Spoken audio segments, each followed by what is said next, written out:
Industrial Revolution, phase 2, phase 3, and then we move forward.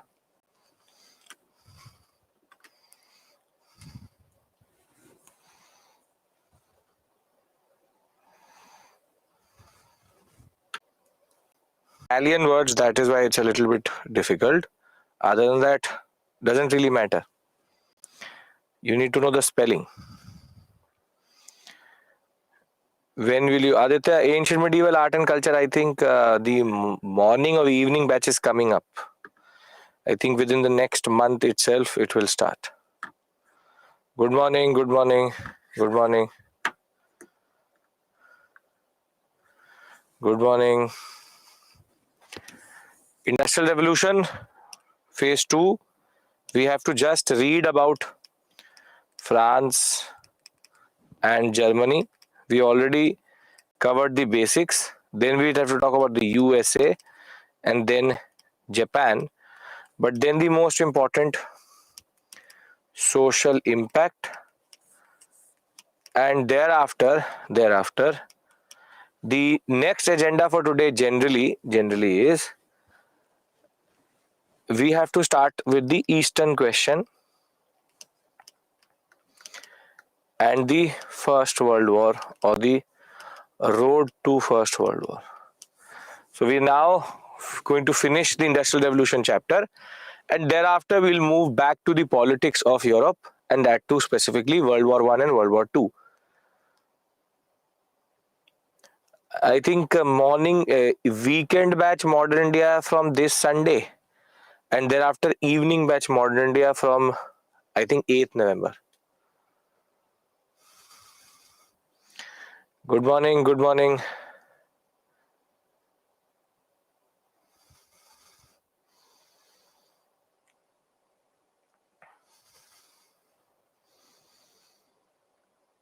Yes, Vedshri, totally your call.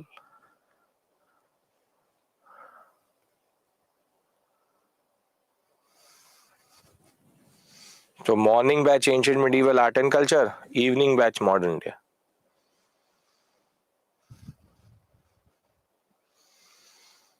Weekend batch also Modern India is going to be there. I'll wait one more minute and then we can begin.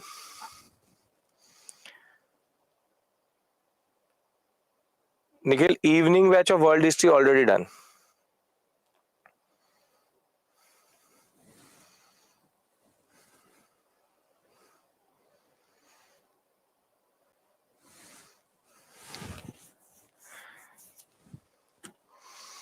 Then happy birthday to you, Palak. Okay. Morning and evening both are taught. See, be it morning, evening, weekend, if it is ancient medieval art and culture, it is done with me only. Modern India, 2 batches are coming, weekend and evening. I will take that. So there should be no doubt, be it ancient medieval art and culture and world history, any batch, it's me only. Yes, we are having class tomorrow. Why? Because Pooja, that would have been extremely hard to do, which is to turn from 39 to 314. Weekend is from this weekend itself, 5th November.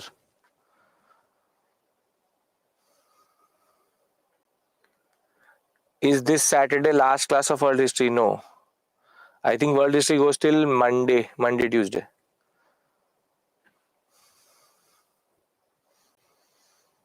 Aditya, half of you are listening half of the things, you are listening half of the things. When I'm saying that morning batch, yes, Ritika, every subject is done 7 times. 2 times in morning, 2 times in evening, 2 times in weekend.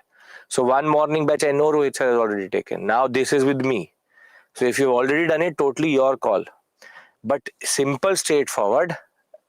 This, and basically the first morning batch was taken by me, which is on the beginning itself. So don't have to worry about that. Simple, world history is going on. Modern India weekend is coming, and thereafter evening will also start. Totally your call if you want to attend it, and don't have to get confused here. ancient medieval art and culture, anything is with me only. Okay. In winters, morning batch timing is same. Kunal, I have to get up. I have to come to studio. So why would the time change? So timing remains the same. Be it winter, season, drought, cyclone, every time same. Everything same. Okay. So now that everybody is here, we just have to finish a certain portion of the Industrial Revolution. We yesterday discussed Britain, its phases, why Britain, why not Asia. Now we have to very simply cover the French and the German part from the PPT, because I already told you the peculiarities and the uniqueness and the latecomer advantage. Then we have to have a very short discussion about the Americans and the Japanese, and then social impact of the Industrial Revolution, which is a very, very important topic. And then we will go to the Eastern question and the road to First World War. So Industrial Revolution, we permanent structural transformation. Yes, it has to be permanent. That is why structural transformation. Okay, so we discussed what is Industrial Revolution. We've discussed what is the simple, straightforward reason why it happened in Britain, and we've also discussed why not in Asia, and we discussed the phases also. Anybody has any issue here? What we discussed yesterday, generally? No? It was logical, it was straightforward, technical, but logical. So we just have to cover the French and the German story from the PPT.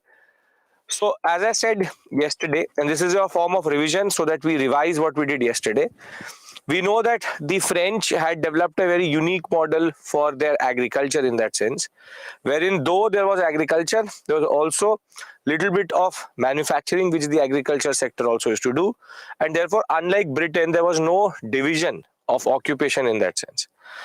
And the reason why France was not having so much pressure of what we call as industrialization was also because the population growth was only 30%. Doubled in Britain, but here it will be 30%, and then it will stagnate also after a point. So the pressure was equally low in that sense. Thereafter, what is the reason USA you have large lands in India? No, it's the population. Population is very high. That is why the smaller pieces of land in India. And an active role is the most important concept you have to remember about the French. When we talk about France, the state played a very, very, very important role in industrializing it.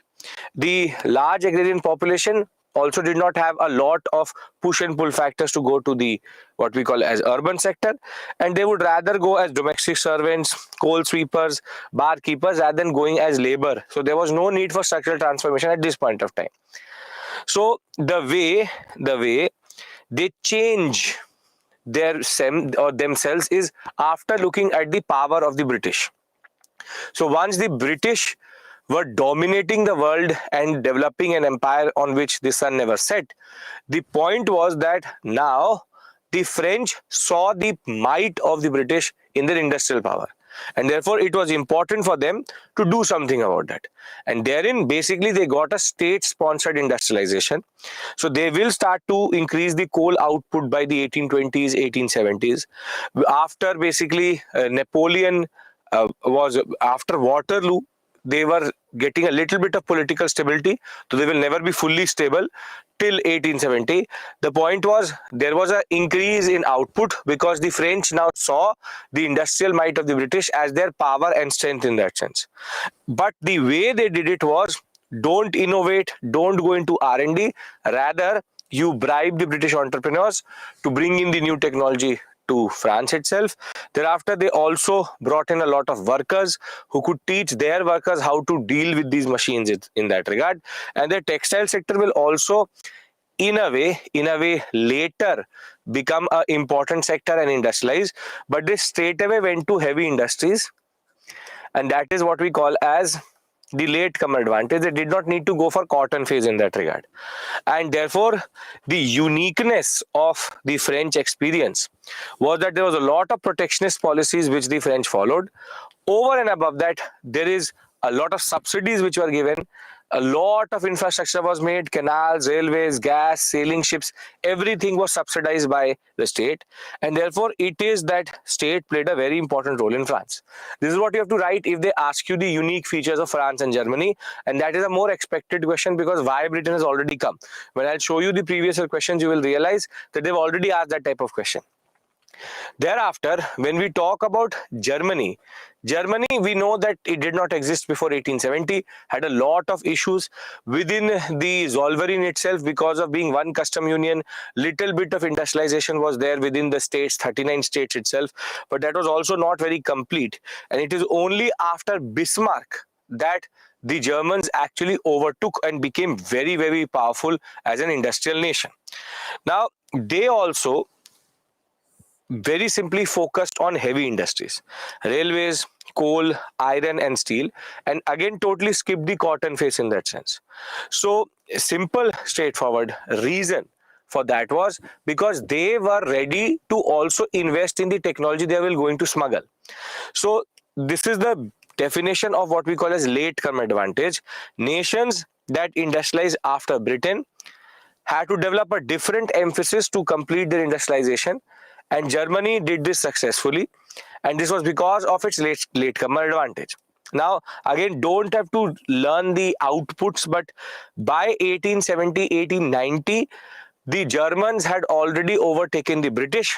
Within 20 years of Bismarckian industrialization, the Germans had proved to the British that their technology could be made better, and they will do it. They will do it. Their output is going to be extremely high, and the British are now going to regret the unification of Germany because of the fact that the Germans will become the most important industrial rival of the British across the world in that sense. Now, what are the unique features of Germany? As we already know, that it was very fast industrial growth. Unlike France, where France never overtook the British, the reason the British were always having more impetus into R&D and had more forces driving the industrial revolution. France, that is technically not true, state-sponsored. The role of the state in Germany was less than what was there in France, but more than what was there in Britain. But as I said, the most important feature here is the fact that banking sector was very closely aligned with the industrial sector, and the bankers were very ready to push in a lot of what we call as the capital or the people's savings into the industrial sector. And there was a very good nexus, a very close nexus between the state, rather the banking sector and the industrialists. And therefore, the Germans will again go for heavy industries. Their textile and agriculture sector will also mechanize later, but that is immaterial to us. So when we talk about the second phase, we already have covered this. Second phase, France and Germany, is something I did yesterday with you. This was a form of revision for anybody who was not there yesterday. Simple point is now the three main powers are done, and in the examination they've already asked Britain. So it is France and Germany which is a very good candidate to get a question, because Japan has also been asked previously. So UPSC never repeats questions. So the way we see it, if they are going to ask a question, that they moved away from this module now for the past 2-3 years. France and Germany is a good candidate. USA, I will tell you why UK they can't ask a question, but for that, first let's see if France, Germany basic experience is clear or not. Yes. Unfortunately, in second phase, how Napoleon was out of the picture after second phase, because Napoleon will be defeated in the Waterloo, so thereafter 1815 he will not be there, he'll be exiled. So can we now go to America? Are we clear with regards to Britain, France, Germany? Yes, all clear? Great. Okay. So now we have to discuss controlling on everything was weakness of France and India. No, French, the problem was the French East India Company was not a a private company but a state-owned company. And therefore, there was already a lot of backlog and a lot of inertia in what they used to do. So that is a separate issue altogether. French East India Company was never independent like the British East India Company. Okay. Now, we have to go to the USA. But there's a problem. The problem is that when we talk about the industrialization story of the Americans, most of it basically goes out of your syllabus.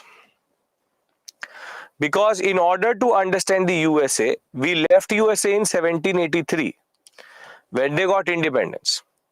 However, American history between 1783 to 1860 to 65 and thereafter till 1900 is not part of even optional syllabus, but in optional you have to do it because the Civil War is written.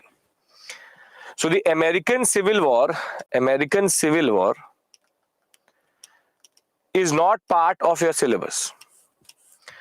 So when I talk about the US, there's a very, very, very low chance. You've not missed anything, Tulsi. Now we are starting our discussion. There's a very slim chance that you will get a question on the US because most of it is not part of your syllabus. The Japanese also, the same story was there, but we used to always do standard things about Japan, and that is what UPSC asked. But for the purpose of your general knowledge, I will simplify the story of the US, but understand this point.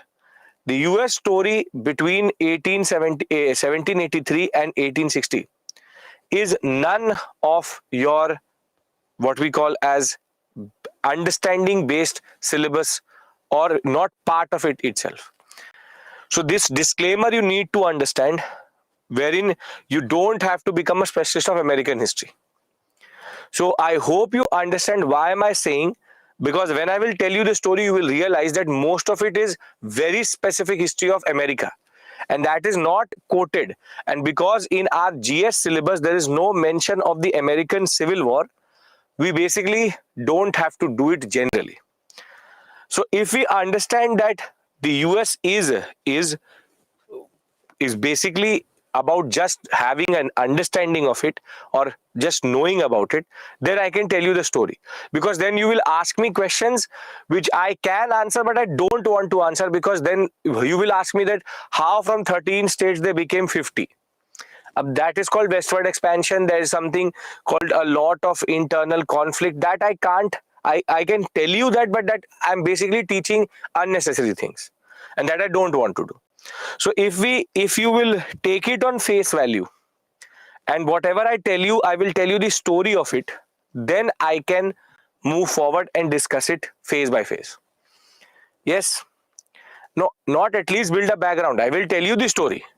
But unnecessary questions I will not answer because this is not part of your syllabus generally.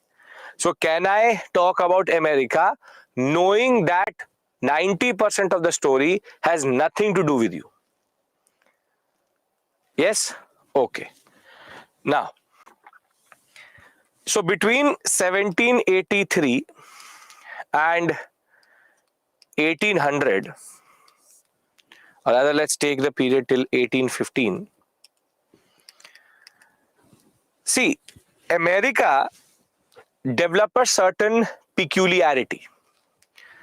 And that peculiarity was that there was a major division in the way there. It means we don't have to remember the story. No, Alina. When you look at the USA, there are northern states and there are southern states. For example, northern states would be Massachusetts, New York, New Jersey. On the other hand, southern states would be Florida, Virginia, Utah. These are southern states. Now, can you please mark important topics separately? Chituri, when I complete the syllabus, I tell you module by module what to cover. So don't worry. Unnecessary things I don't do generally. Now, when we talk about 1783 is important because 1783 is the year in which they totally get independence. War of Independence is over. 1783 to 1815, the USA in this period had developed a certain type of specialization. See, the northern states became what we call as export oriented urban centers. On the other hand, the southern states became slave based cotton plantation economy. So very simply, if you were a slave in the north, more or less you have no purpose, because whatever small factories which prop up, factories need skilled labor, but slaves are not skilled labor.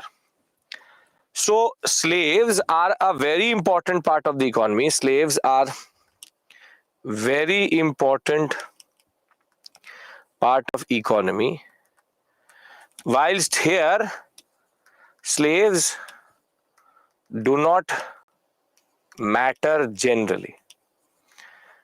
So you can see that there is a north-south divide which starts to develop in the US, wherein northern states used to take the cotton from the southern states and then export them to England and the rest of the world. But England, because there's again a very major myth wherein we believe that Indian cotton was used in the Industrial Revolution of what we call as the English. No, we send what is called as short staple cotton.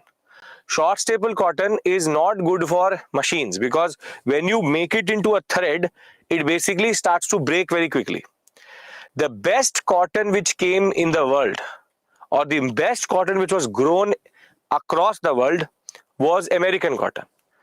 And that is the cotton which Manchester and Lancashire and most of the industrial revolution based factories used to use in England. And therefore, the North basically used to take this cotton and export it to the European sector. But if you look at the dates, which is 1783 to 1815, something is also happening in the background in Europe. What is happening in Europe at this point of time? What is happening in Europe? 1783 to 1815 period?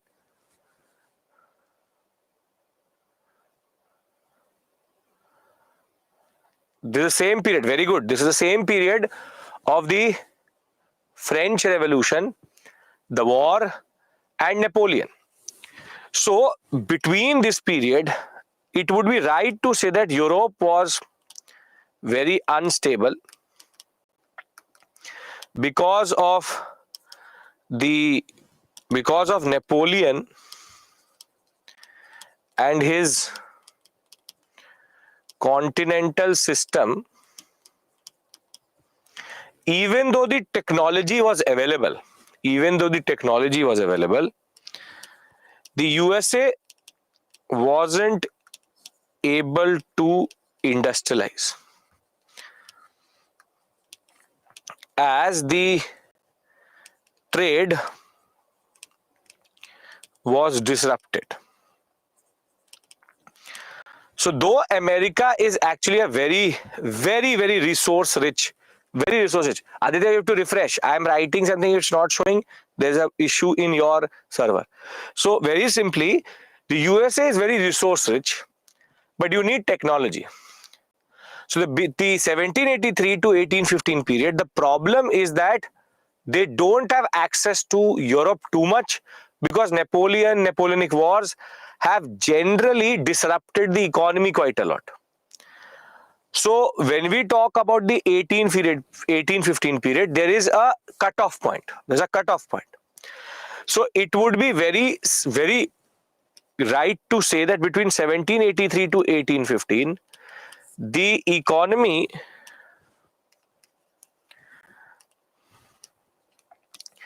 Americans were cut out of the European continent, and there will be very limited industrialization. Do you understand this point? Why limited? And North became export oriented, urban, and South became slave based, rural. Whatever is written on the screen, anybody has any issue in this? But as I said, again, this is all too specialized history of America, which you don't need to know generally. But I'm basically giving you an understanding of it at the most basic level. Anybody has any issue in what is written on the screen? Limited industrialization, Europe is very, very unstable. North becomes export oriented. They take the cotton from the south and export it to the west. Okay. Now,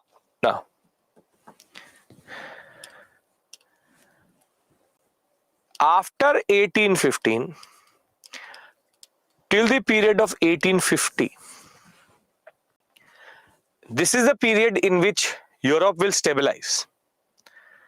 The British, the French, the Germans all will industrialize, and America will start to industrialize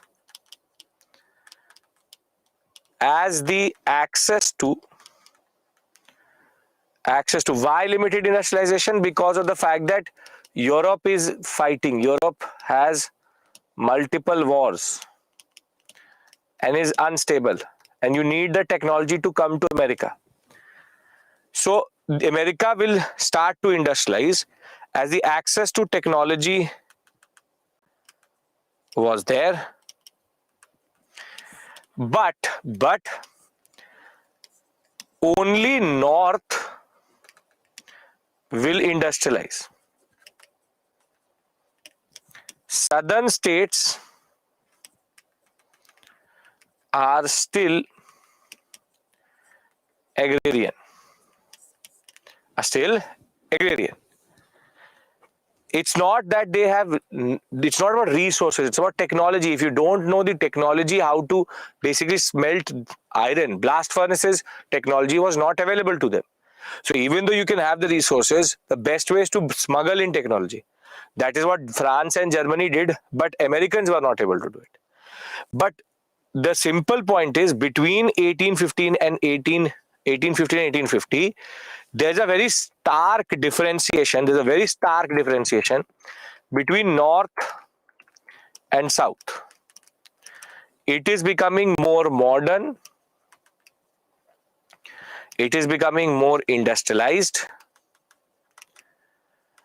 And this is becoming more and more rural, slave-based. Now tell me one thing, that if industrialization is gaining pace, between 1815 to 1850-55 period,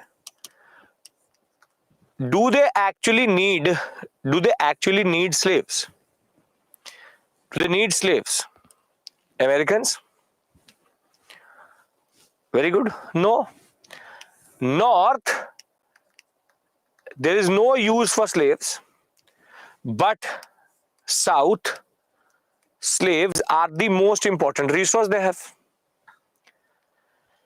Now, when the North basically starts to industrialize, becomes urban, by the period of 1820 to 50, these 30 years, there is a growing realization in America, specifically North or Northern states of America, United States of America, that slavery is bad. Slavery is not sanctioned by the what we call as Bible. There is no what we call as religious and even no basic justification for an inhumane practice like slaves. And the point is that because they have no purpose for slaves, slavery becomes bad for them. So now between this period, 1820s to 1850s, there is now a growing movement growing movement for what we call as abolition of slavery. That slavery should be abolished. Slavery should be abolished. So it's not about that nobody had read the Bible, it's just that utility was not there. It's a very standard concept. For the economy of North, slaves were of no purpose. So rather it was South which was still sticking to the slaves, and they were not ready to give up on this. But the growing movement of abolition was now going to become the reason for something very big to happen in America. See, one thing is very clear, that between 1783 and 1850, only North was going forward, South was not going forward. Now, in the fateful year of 1860, there will be a person who will stand for the president's position in America, and his name was Abraham Lincoln. Abraham Lincoln came up with a very standard agenda, that we can't play this double game with slavery, that it is good also, it is bad also. We can't have a division in America where slaves have purpose only in South and North does not have any purpose. We have to take a call on slavery. In the 1860 election, Abraham Lincoln is going to win the election.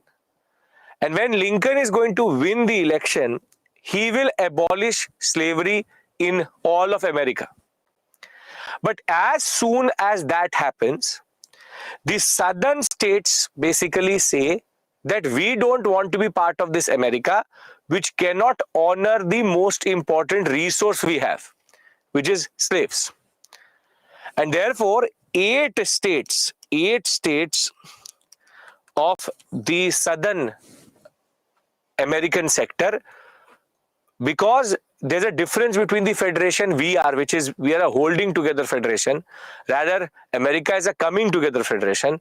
They had the right to accede out of the union, and therefore 8 of the states will come together and rename themselves as what we call as confederate states. And these confederate states will say that we want to become a country which in themselves, which basically supports slavery, and we will not let slavery end in our sector. As soon as Lincoln gets to know that the Confederate States are going to come out of the USA, now the North will attack the South, and this is called the American Civil War. Basically, the North will not allow the 8 states to leave, and the American Civil War, which is 1860 to 65, was a very important phase for India, because as soon as they will go to war amongst themselves, there's a civil war between North and South, the American supply of cotton will stop, and that too in turn will lead to a boom in India. But what is the consequence of the American Civil War on India? Yes, it's the Deccan Riots. The Deccan Riots will happen because of the revival of this whole sector. As soon as the North will win over the South, there will be a revival of the cotton trade from America. There will be a crash in India, and that will in turn lead to a lot of peasant distress, and that will in turn lead to the Deccan Riots. The simple point is, 1860 to 65 period, America was extremely unstable. But it is after 1865 that now the North having won, will unite the USA back as 50 states, and these 50 states are going to then industrialize. But still till today, southern states of America are actually backward. Southern states of America are actually not that urban, while the northern states are. And more than that, the USA will also develop a very interesting peculiarity, or the uniqueness of the US was that they have one person controlling the whole sector itself. For example, JP Morgan, whole of finance; Vanderbilt controlling whole of railways; Carnegie controlling whole of steel. So they had what we call as monopoly based concepts, wherein one person would control that whole sector itself. So the point is, this is why I gave you that disclaimer, that when we talk about America, they have the resources, they have what we call as labor in the form of slaves, but that is of no purpose in the factories. The Napoleonic Wars will cut off the supply of what we call as machines to America. And the challenge was the North-South divide in America generally, where rural South was not ready to go forward. It is only after the American Civil War that they will actually move forward as an industrial nation. By 1914, they will emerge as the foremost industrial power also. And the uniqueness of the American experience is that they have individuals and corporations controlling whole sectors. Rockefeller controls till today oil, Vanderbilt controls railway, and JP Morgan till today controls finance, and Carnegie controls steel. These are people or corporations who are controlling everything.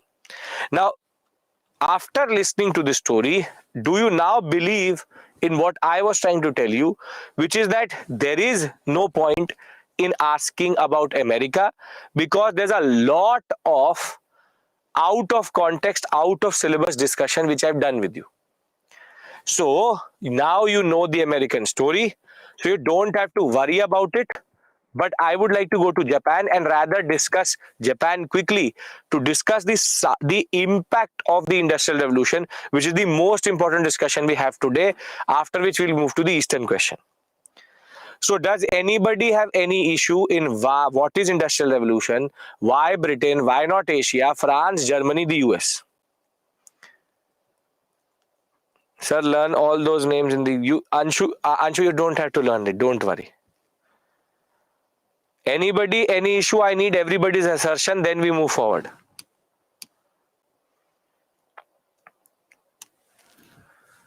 No issues. Okay. Now we come to Japan. See, Japan was the only industrial power to emerge in Asia. But the question would be why? Why is that Japan was not like India and not like China? And why was that Japan made it a priority to industrialize? They very actively tried to industrialize after 1900. Why southern states parts of USA still not developed? Because that is the way it is. That though industrialization has percolated to the southern sectors, still they have their own issues. They still use the Confederate flag. America, southern states are still a problem for the Americans generally. That area where Donald Trump is winning, the most conservative area generally. America is a mess generally when it comes to its demography and its way of development, and one of the most conservative countries when it comes to women's rights, and the African American problem is the most severe in the southern states itself. So there's a lot of what we call as legacy of these issues still till today. Okay, now when we're talking about Japan, the question is, why did they actively try to industrialize? Now, in order to understand this, you need to understand something, which is the Japanese social order, which is called the shogunate system. See, if you go to Japan in this period, you will find a system which is called the shogunate system, in which at the apex you have the emperor. His name was Meiji. Under the emperor, you have what are called shoguns. These are military generals Under the military generals, you have samurais, who are basically soldier administrators, or what you call warrior administrators. And then you have the people.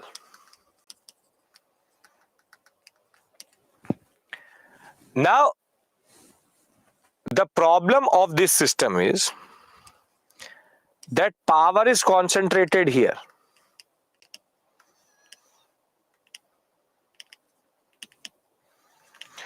Miji has no real power. Has no real power. The problem is that the shoguns are conservative,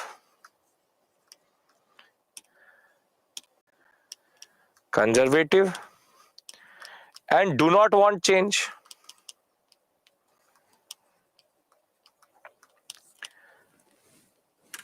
Now, this shogunate system was there for centuries. It was there for centuries, wherein the military generals were controlling samurais, samurais were controlling the people. And the name of the emperor was there for generally namesake purpose. Now, the question would be, but why did then Japan try to change itself? And what happens is that colonialism in India and the domination of the West over China and South China Sea, this will basically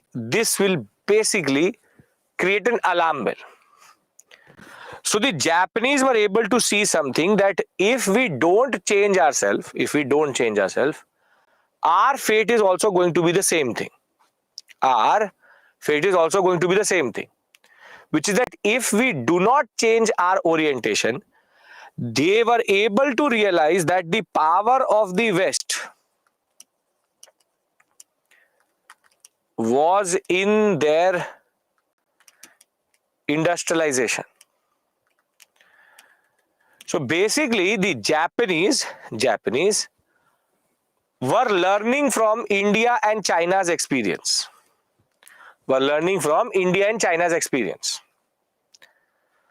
So whilst the samurais and the emperor Meiji, they wanted to respond and not go down the same path as India and China, the shoguns rather did not want to change. So who are the problem in this system? The samurais and the emperor, or the shoguns? The shoguns. The shoguns are not really understanding that what is happening in India and China is actually real. So what is going to happen is, the samurais and Emperor Meiji will remove the shoguns, and this is very ominously called in Japanese history. In Japanese history, it's called in 1868 the Meiji Restoration, wherein power was restored in the office of emperor, and shoguns were removed. So basically, the Industrial Revolution, they are military administrators. Samurais are basically warrior administrators. the industrialization of Japan will only start after 1868 once Meiji is restored back to power. And very simply, as you can see here, political stability will only come after Meiji restoration. After Meiji restoration. So, just to repeat myself, Japan has a unique model or structure of society which is called the shogunate system before 1868. The problem is all power is concentrated in shoguns, basically generals, governors, whatever you want to call them, and they don't want Japan to change. Emperor Meiji along with the samurais are seeing that India and China have been dominated by the West because of their industrial power, and they want to avoid the same type of fate for Japan. So they restore the power of the Meiji, and therefore it's called Meiji restoration. And any form of change in Japan will come only after Meiji's restoration in 1868. Yes?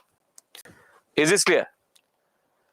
Samurais are called warriors. Samurai is a Japanese word for warrior administrators. Does anybody have any issue now if someone says Meiji restoration? Now you understand what it means. That who is restoring the emperor's power is restored, taken away from shoguns, therefore Meiji restoration. Name of emperor was Meiji, Meiji restoration. Now, when we talk about Japan, how is the power restored? Shoguns are removed, all power is now concentrated in the emperor. Standard internal change, governors are removed, king takes back power. Now, the problem which Japan, however, has is that they are just one big island which is made out of mountains. So the Japanese are extremely scarce in natural resources. They have no natural resources, and very simply they have very limited agriculture, and therefore when it comes to raw material for these industries and when it comes to food for their people, they were very import dependent. And therefore they were vulnerable to foreign domination because of this issue, that they had to somehow find trade partners which would supply them things.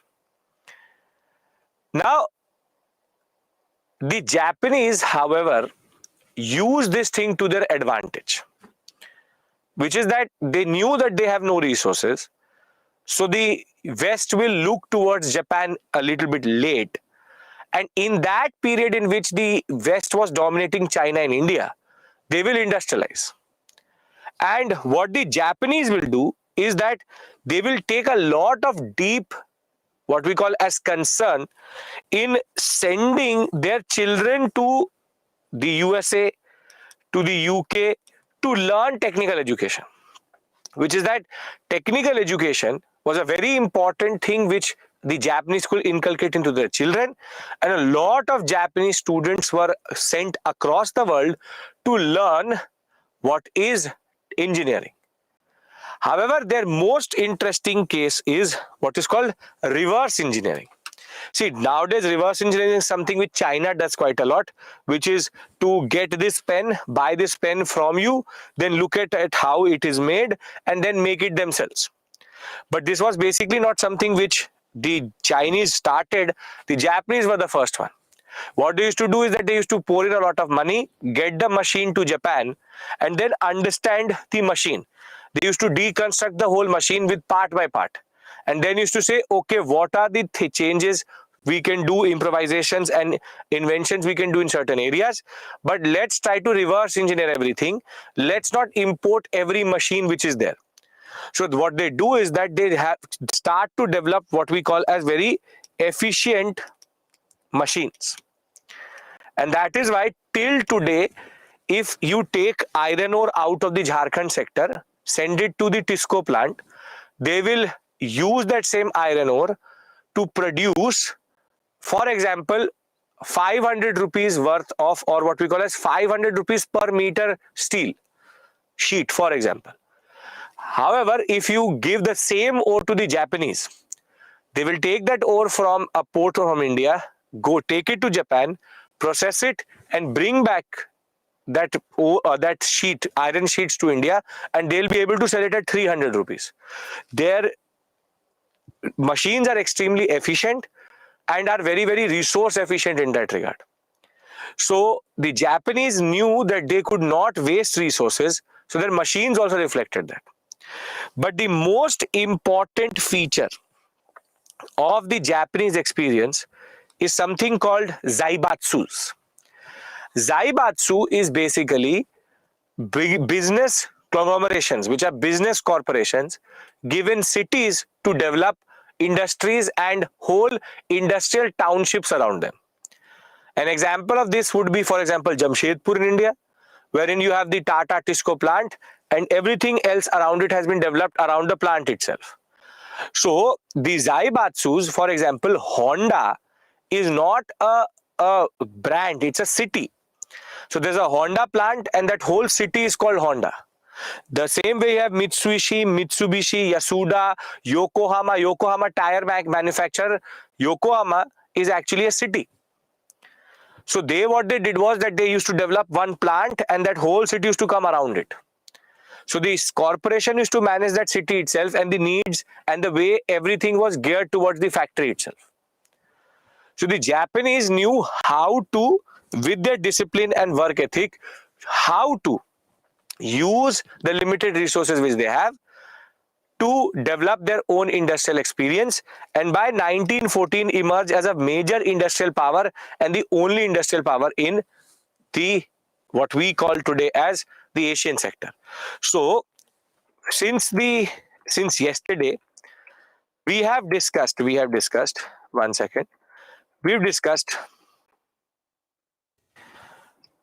France, Germany, America, and the Japanese. Now, I will repeat the major features of each one of them, and then I want to go into social impact. France, state-sponsored. Germany, more efficient. They were able to make the machines better and overtake the British, and they had a very close relationship between banks and the capitalists, or what we call as the industrialists. America, north-south divide, only one person controls the whole sector. Japanese, Meiji Restoration, work ethic, Zaibatsu, and the concept of technical education given a lot of emphasis. We've now discussed the case studies. We've discussed Britain also in quite a lot of detail. Why Britain? Why Europe? What is Industrial Revolution? So Soviet experience we'll discuss in Russian Revolution. That's a separate issue altogether. Simple straightforward point is still as it is, Russia never industrialized fully. Are we clear with regards to all of these countries? Because I want to go into the most important discussion out of Industrial Revolution now, which is the social impact of the Industrial Revolution. Yes, I want everybody's yes or no.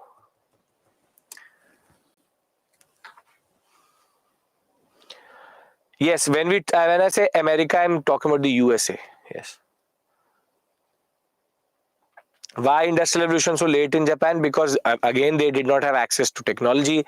They were the shoguns delayed it.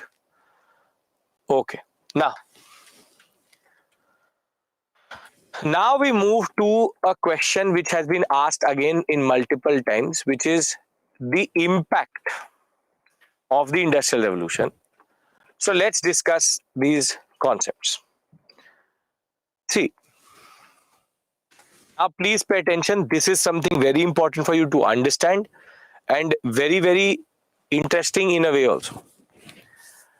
Now, when we talk about the Industrial Revolution, we generally argue that the Industrial Revolution was a very positive thing which happened. The fact that we have such good technology, I can be in one city and stream to the other city. We have what we call as a modern industrial nation. We have modern industrial nations. We have a lot of things. So when we talk about Industrial Revolution, economically, technologically, it is a very positive development in human history, because what we are today is because of the Industrial Revolution. But if you look at the larger picture, environmentally and socially,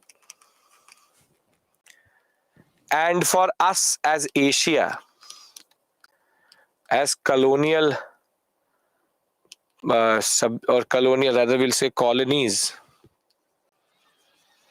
as colonies,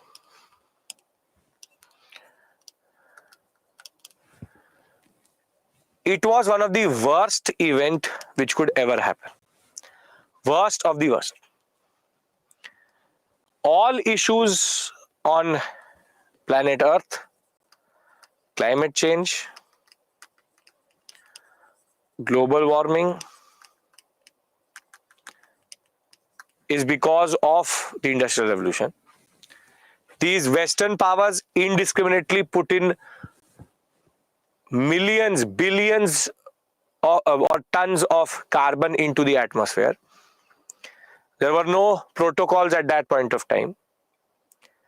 And they warmed the earth so much that now when it came to our industrialization, we have to follow certain protocols, which basically is delaying our industrial prowess and power. Climate change is a West created issue. And its origin is in the Industrial Revolution only. So from soil pollution to water pollution to ocean pollution to any form of pollution, there is that because of the Industrial Revolution. The West has to be blamed for all of these issues. And that is why we as Indians have always argued about common but what we call as differentiated responsibility. Yes, we all have a common responsibility to protect the environment, but we have to differentiate between you, the West, developed and developing, because you developed at the same cost for which we are now paying the price for. So, environmentally, the Industrial Revolution could basically be the worst thing which ever happened to the earth itself. So, the earth would today be crying because of the Industrial Revolution. Now, when we talk about Asia and for colonies like us, again, worst of the worst event, because all form of colonial exploitation, the fact that Asian economies, societies were destroyed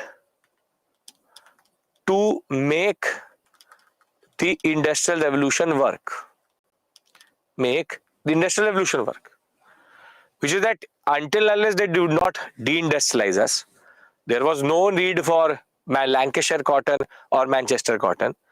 So they literally destroyed most of the economies in the global south, as we call it today, or in Asia.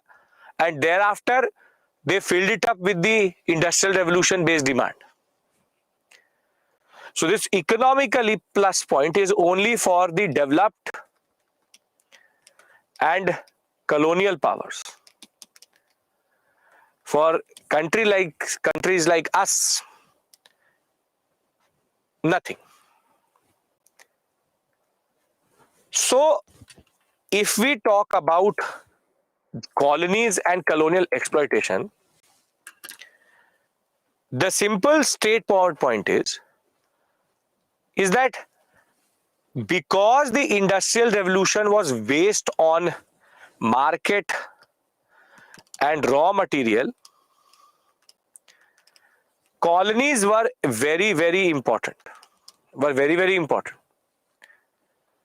And all accelerated form of colonial exploitation was also because of the Industrial Revolution. So we were looted at an accelerated pace, and what we call is that there was a rivalry in amongst these powers, wherein the rivalry was compounded by the fact that they were looking for colonies. So understand this point, that maybe we would not have been exploited at the stage or level we were if there was no industrial revolution. So for Asia, the worst thing was the industrial revolution, because these powers were looking for colonies because of the industrial revolution. When I talk about Lenin, most probably Friday, when I talk about Lenin, this is what Lenin said, that when capitalism reaches a certain point, it automatically produces the need for imperialism and colonialism. Because the problem with capitalism, this economy which is based on factories, that is what is capitalism. Capitalism is industries-based economy. There's the industrialist and there's the worker. The problem is that there is a point till which the markets will start to get saturated. So you will always be looking for what we call as markets. So the first point we want to understand in a way inculcate is that colonies and colonial what we call as exploitation got accelerated because of the industrial revolution. If we were looted 5%, 10%, 50%, we were looted 500% because of the industrial revolution. Because it made sure that colonies were basically now the backbone of the economy. And everybody wanted a colony, and I will show you how this will lead to the First World War. So anybody has any issue in the first point? This is something which we understand well. If you understand modern India, you will automatically understand it well. No issue. Now comes the second point, which is how when we talk about capitalism, which is industries based economy, we'll talk about that, Lenin, don't worry. Capitalism is industries based economy, and in capitalism there's always a nexus between state and industrialist, which is that modern nation states are industrialist oriented.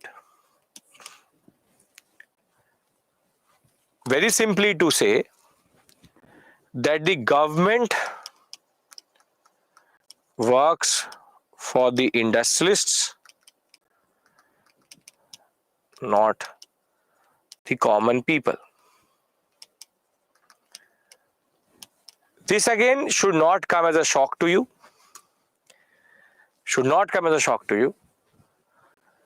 That MPs, MLAs, the modern nation state, the government,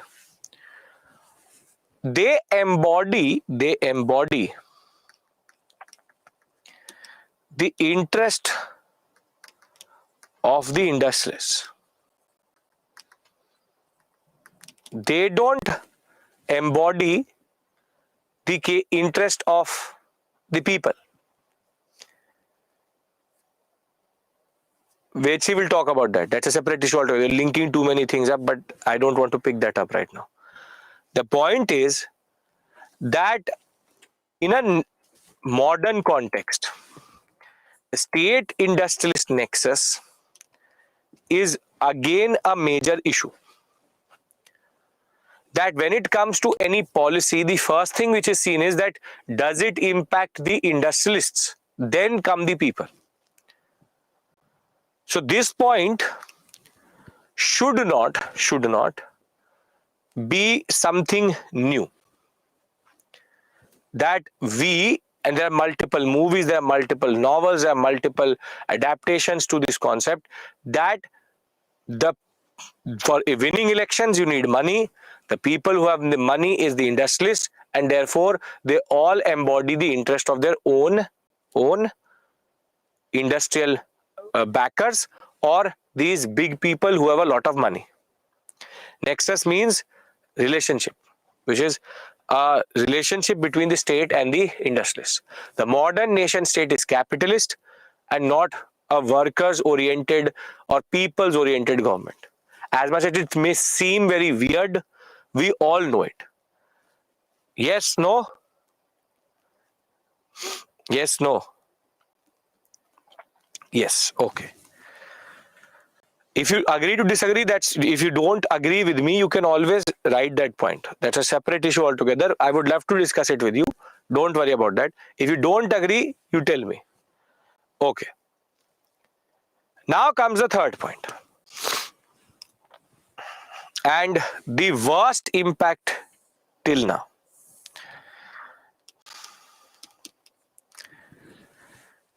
Which is that after the textile industry was industrialized, the next thing which was actually industrialized was the military sector. See, wars used to happen in societies and in civilizations for a very long time. 100 years war, 30 years war, 7 years war, this war, that war. But in that you had swords, you had guns, but you never had technologies which could kill lakhs of people in one go. People were killed. 100,000. But what the Industrial Revolution gave to the world were weapons which were capable of killing thousands, lakhs of people within seconds. So our wars became bloodier because of the Industrial Revolution. To give you context, in the First World War, 3 crore people died. In the Second World War, 8 crore people died. And till today, we have the nuclear capability of destroying cities with 10 to 15 crore population within minutes. So the Industrial Revolution didn't really make our lives better in the way that till today we live in the fear of weapons of mass destruction. I'm not saying that war did not exist, but war did not mean that you would slaughter thousands within minutes. One bomb can kill thousands within minutes. You can see how in the Middle East, from chemical weapons to weapons which are based on biological weaponry to using gases, from Hiroshima to Nagasaki, to the First World War to the Second World War, most of Europe actually got depopulated because of this only. So the point is that the way the wars were now fought, the Industrial Revolution in a way made sure that today you and me can be killed within seconds. Within seconds. And this is not a joke. This is a true impact of the Industrial Revolution on you and me. Any issue here?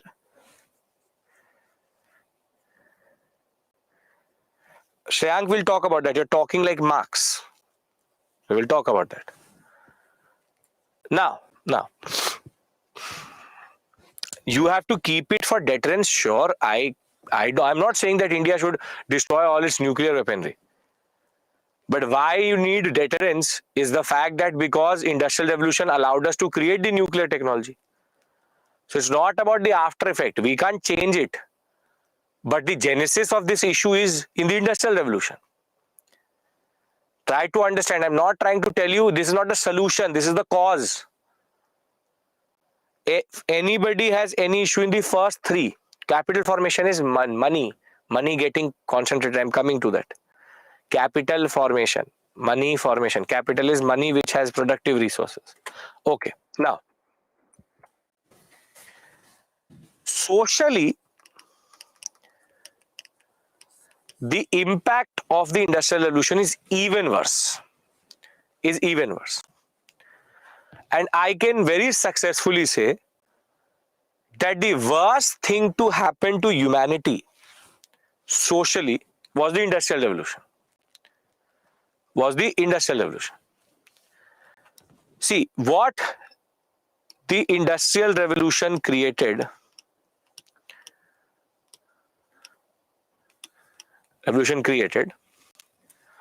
is inequality, poverty, stress, child labor, income gap, slums, death, injury,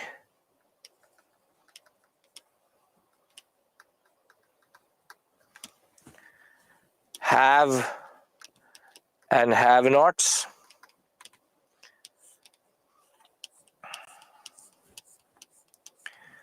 social differentiation,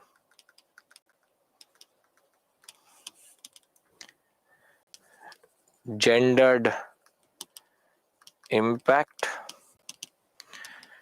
nuclear families,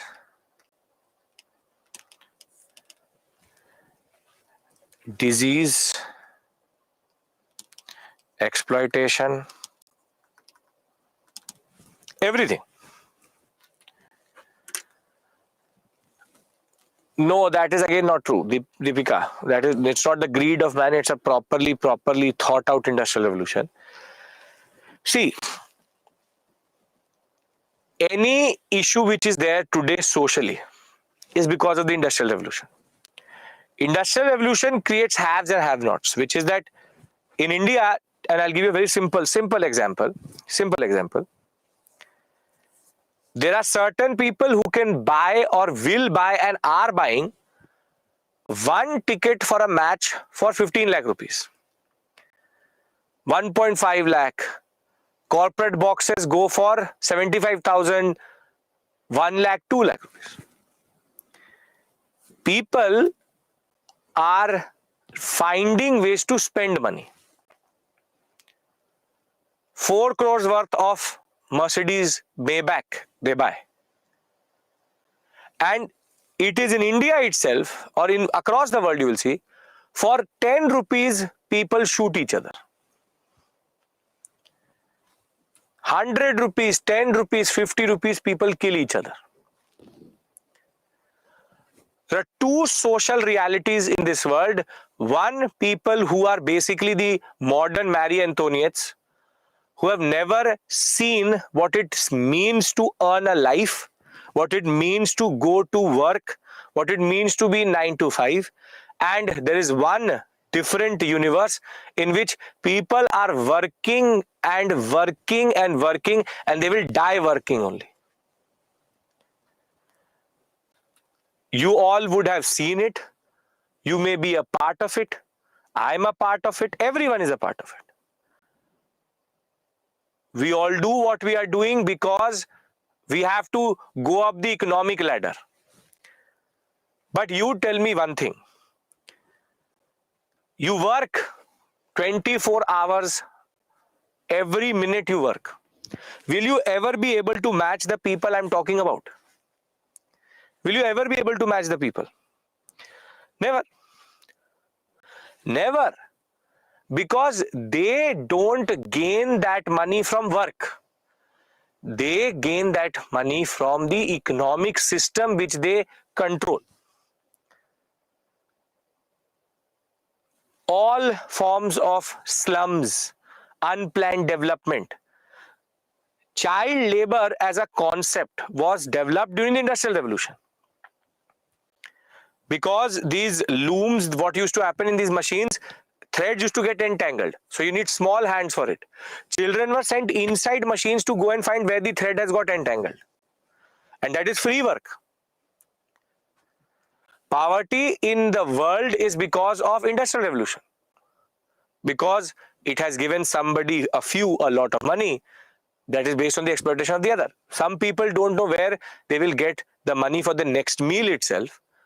And some people are wasting tons of food in order to basically get certain nutrients.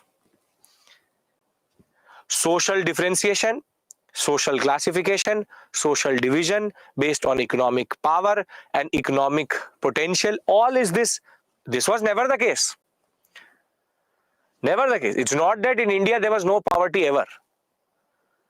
But the scale at which, or in across the world, there was always everybody was equal. No. But the scale at which people are differentiated is astonishing. It is agonizing. But you can't do anything. I can't do anything. Because if you remember, the politicians, the state doesn't work for you and me. It works to make sure that he can sit in a 4 crores worth of car. Try to understand this point. The system doesn't work to protect your interest. It works to make sure that that person can go and watch a random sport for 15 lakh rupees worth of one ticket. Because if they don't protect their interest, they don't scratch their backs, then both will not exist. So poverty, death, destitution, stress, slums, everywhere, everything which you see today is a proper consequence of the Industrial Revolution. Families changed forever. Pre-Industrial Revolution period, there were joint families. In a way, there was what we call as a division of labor within the family, but there was no overburdening of anyone. It's not that one family worked the most and the other one did not work. Everybody has to work, and there's a division of labor. But because there is structural transformation, you have to go from the rural to the urban sector, you have to take your family with you. And that is called nuclear families or nuclearization. The husband, wife and 2 children have now come to the city. With cities, you don't have housing, so you get slums. Slums have sewage. Sewage have disease. These people get diseases. There was a period in which and it's now this brand spankling London and all which you see, which again is only what you see on Instagram. The real London, if you will see, will you never go to London and Paris. The point is that there was a period in which where within 1 week, 5 lakh people died in London because of cholera. Because of cholera. Because water contamination had become such a big issue in London that the people in slums used to die, not big people. Big people don't die. Only poor people die. And the nuclearization of families is also very paradoxical for women. See, you would have been hearing about a woman called Claudia Goldin. Who is she? Who's Claudia Goldin?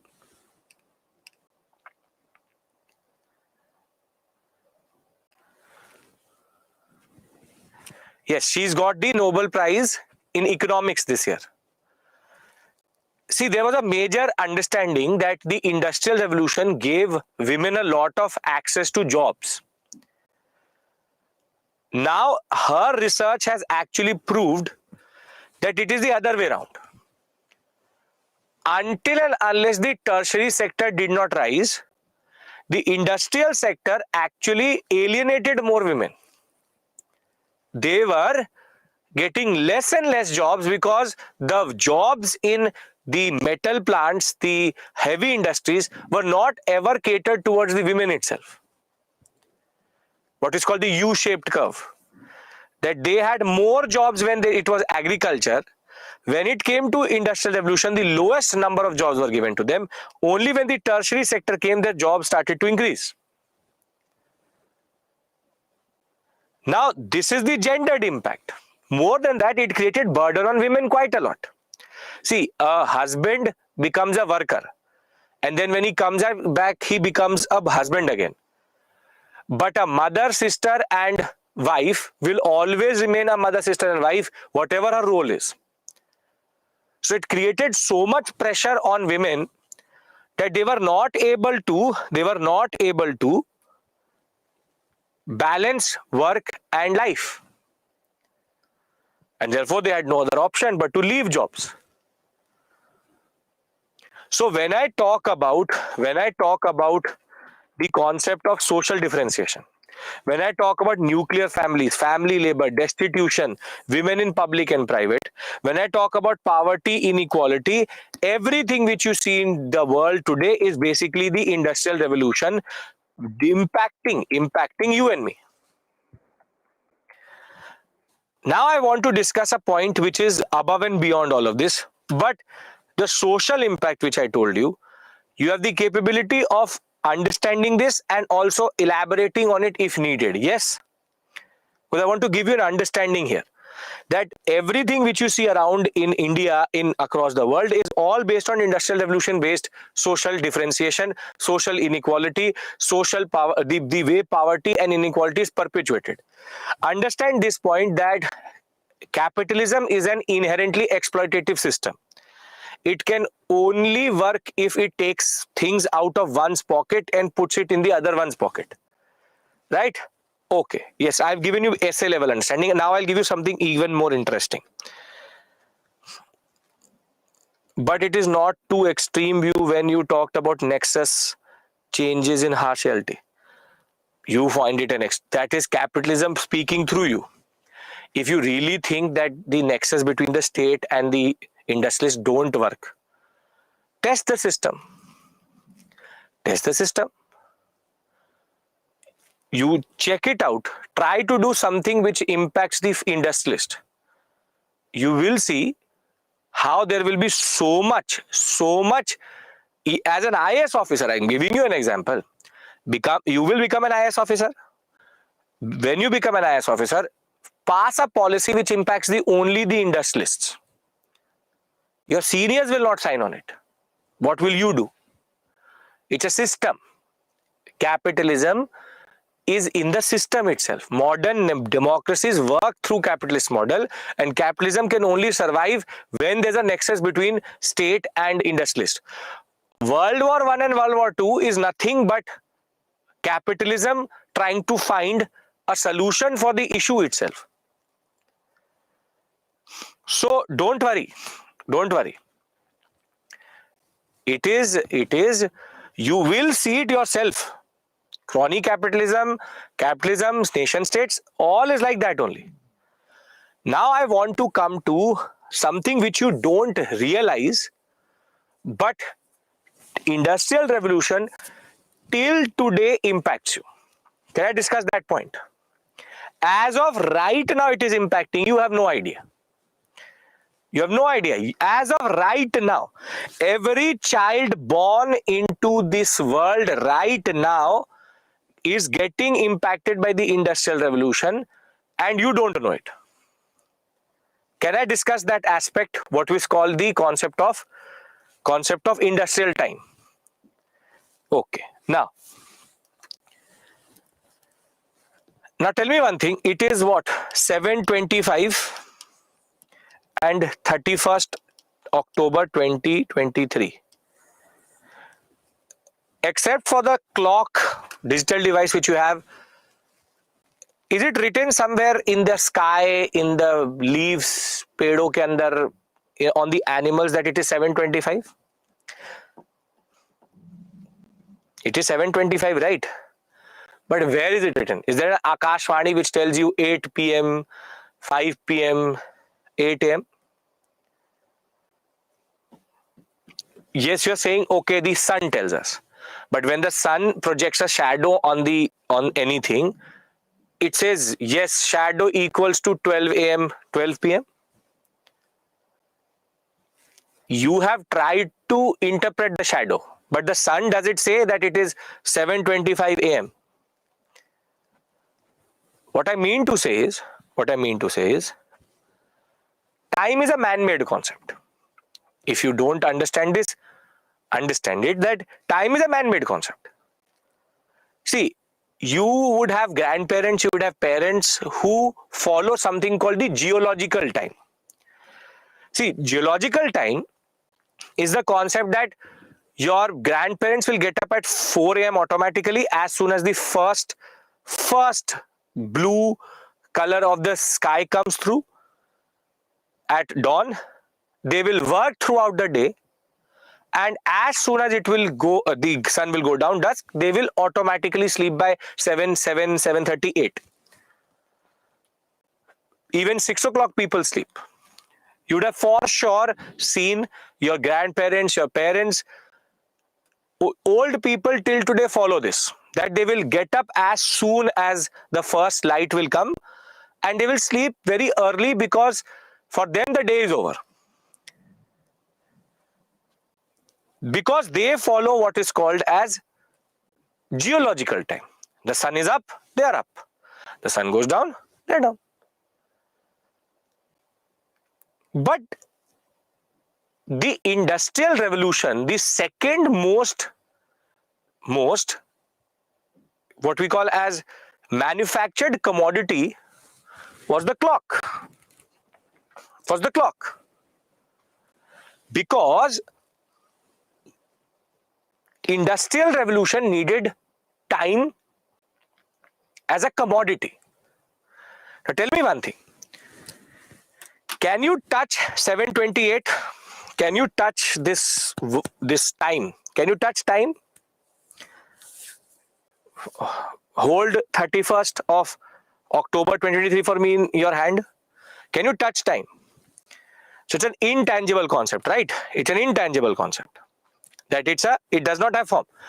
So if you can't touch time, it has no material form, then how can you waste time? Tell me.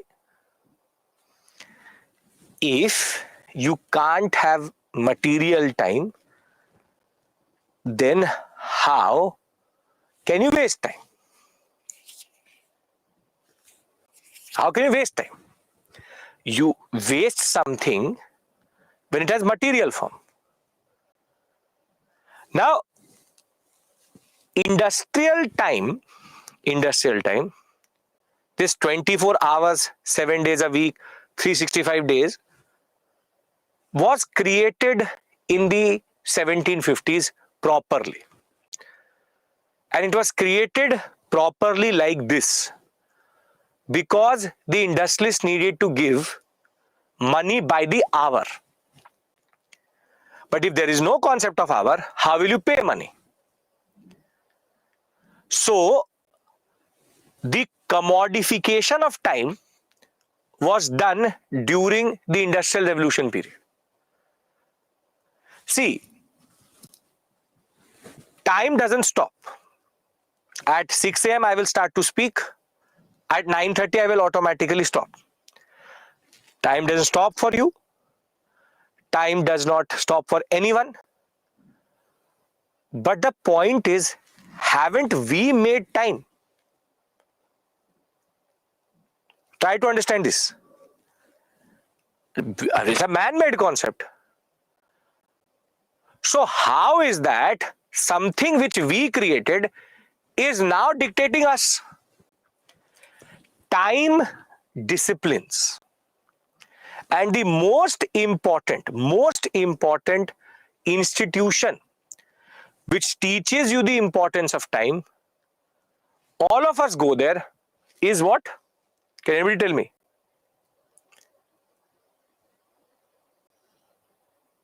Schools.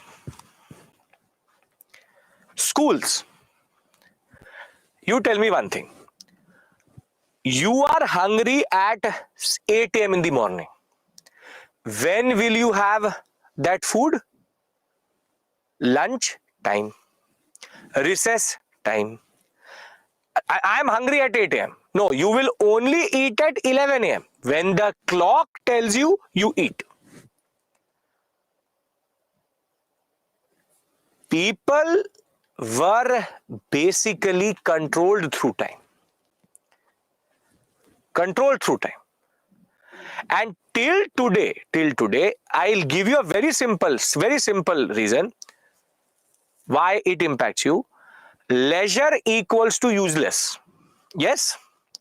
A person who does not work, who does too much leisure, who is lazy equals to useless. But this is what the capitalists want you to think. I will give you don't study for 2 hours. I can guaranteed say third hour you will automatically develop guilt that I wasted 2 hours. So you earn through time to do leisure. But what will you do with the money which you are going to earn? What will you do with the money? You will basically try to do something which you want to do. So you can't do what you want to do right now and do something else so that you can do that thing later. Try to understand this. Time is money, money is time. Who said that? किसने बोला है? Does the Vedas say that? That time is money, money is time. You are in your prime right now. 20 to 40, you are in your prime. Throughout 20 to 40, you will work to get savings. And when your body will stop giving response, then you will do leisure. Try to understand the paradox here. I'm not trying to ask you to rebel against time. There is no time. The point is, I'm trying to give you a this is an academic level understanding. It's called industrial time. Time existed, but industrial time was a commodity which was created during the Industrial Revolution. Until today, it disciplines you because the fact is you are told to do what you need to do. People say, मुझे मरने का time नहीं है. I don't have time to die.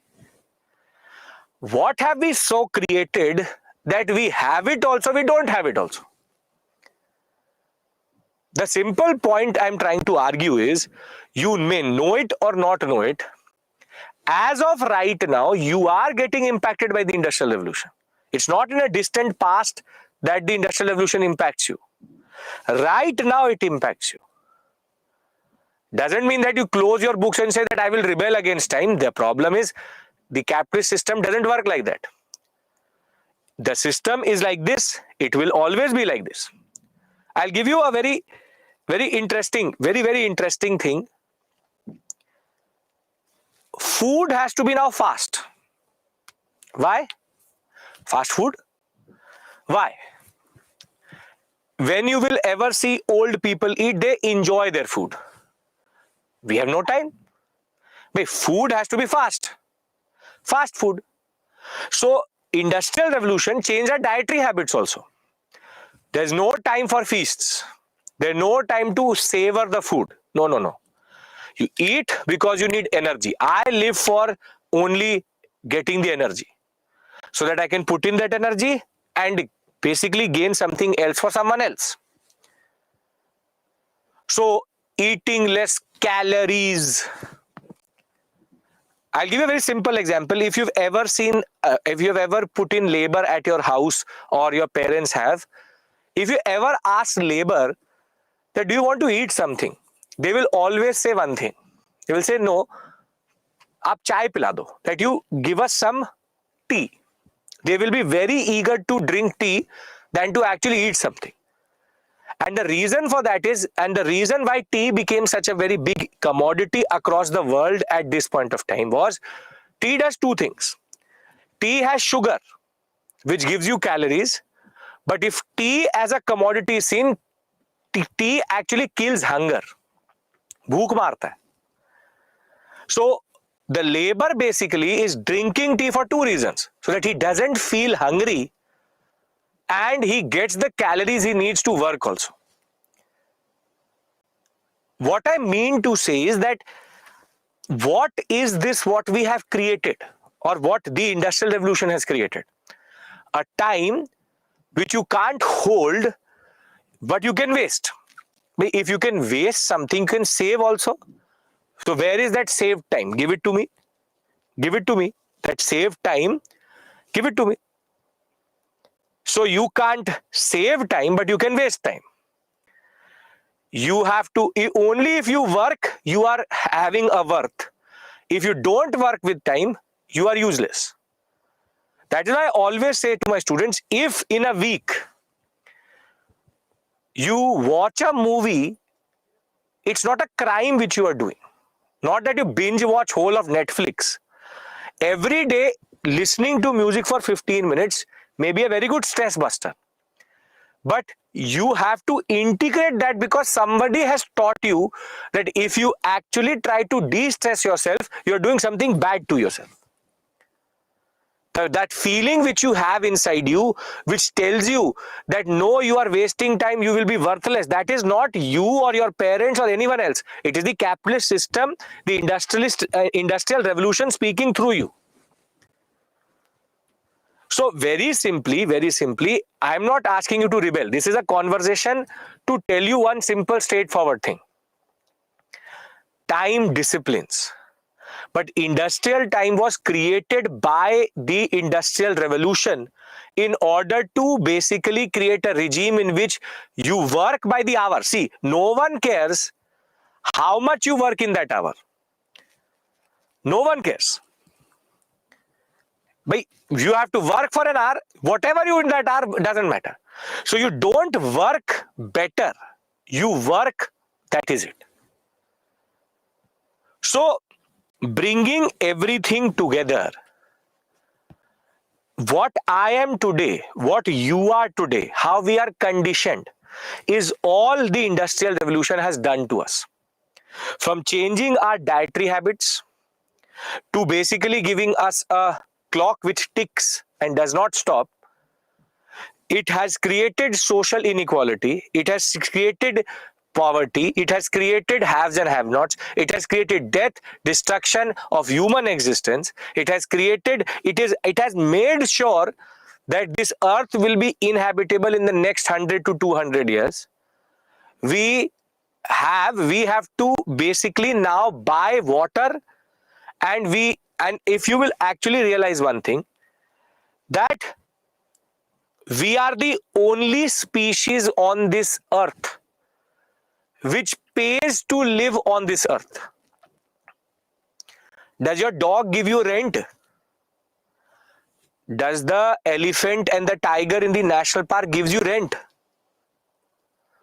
No. But you can't own 1 centimeter of land on this earth unless you don't give them money.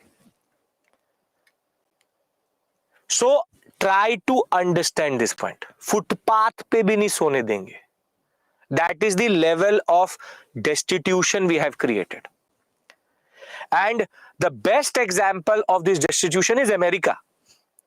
It is actually America.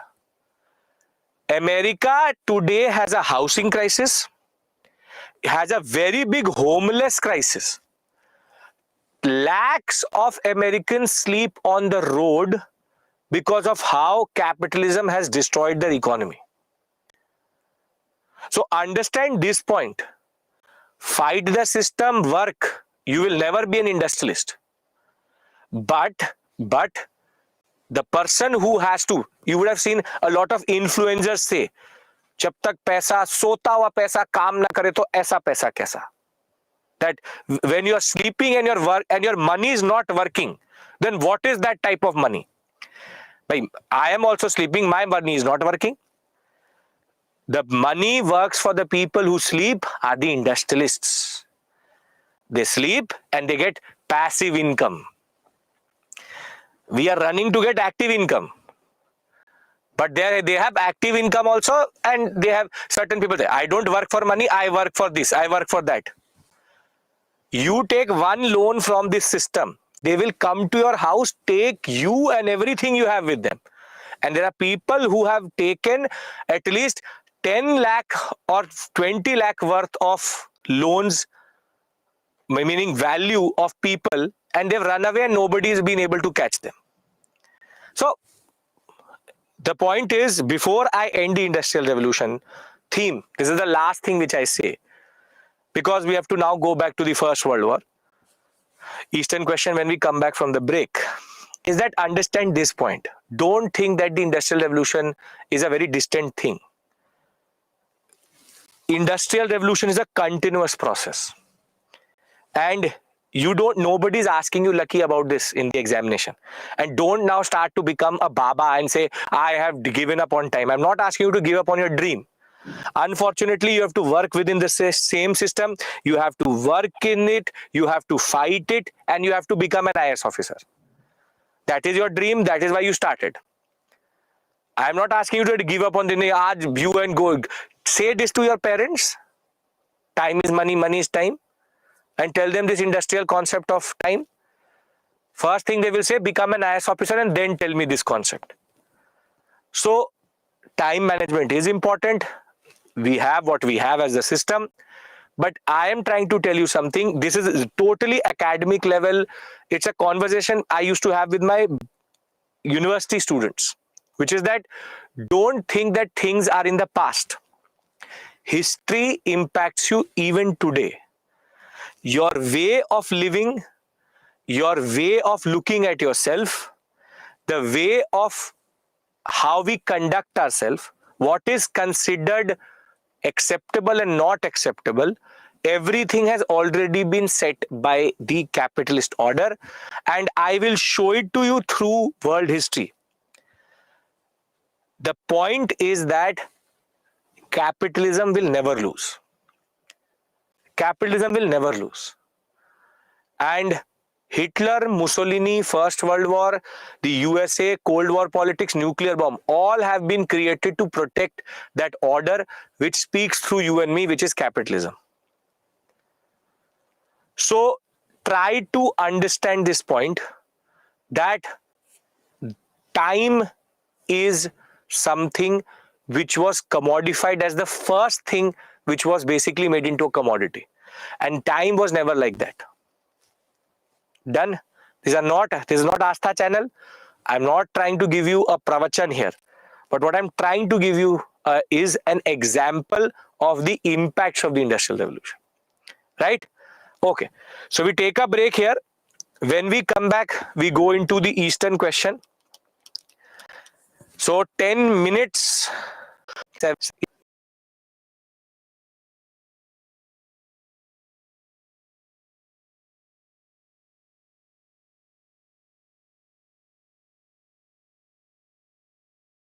Okay.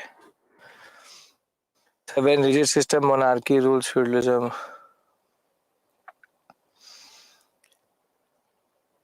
When rigid systems like monarchy, feudalism. Deepika, that is the point. There is no alternative. That is the issue.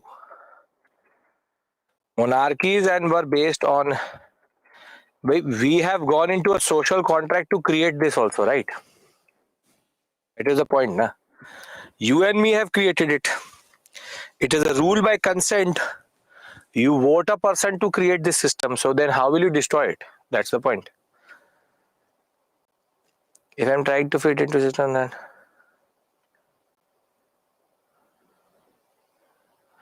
true, which I'll show you a practice question on IR. I will do the previous year with you. You will see. Why Britain is a very standard question. You can talk about social impact of Industrial Revolution. Okay, so now we enter module number 5, which is Eastern question and road to the First World War. If a person doesn't vote it, then what will happen with him? Nothing. Voter turnout in India is maximum 60%. 40% people still don't vote. So what happens to them? The division of society? No, Mahima, that is not true. Not true. That is specific to Japan. Is everybody back? Can we start our discussion again? Eastern question, road to First World War. Yes? Okay. Now, American Revolution, French Revolution, Industrial Revolution, 3 revolutions done. Unification of Germany, Italy done. Now, if you look at it, I've talked about France, I've talked about America, the USA, the Germans, we've talked about the Italians. Now, there are 2 powers which we have to discuss. The Ottomans and the Russians. Russians will do through the Russian Revolution. Our focus is going to be on the Ottomans. And America and the when I say USA, America, same thing. I'm using it interchangeably. So, see, when you look at Europe as a continent, I'm saying, you have England here, island nation. Thereafter, France, Germany, Italy, Spain, Portugal, Russia. I'm not talking about modern day. I'm talking about 1900. And then you have multiple, for example, Belgium, Netherlands.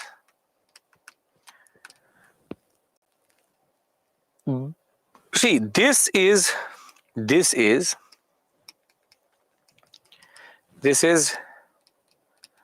Western Europe. This is Central Europe. I've not said anything. Don't worry, Anshu. I've not said anything. Whatever the points were discussed there. And in our understanding, the Eastern European sector is actually the more interesting one.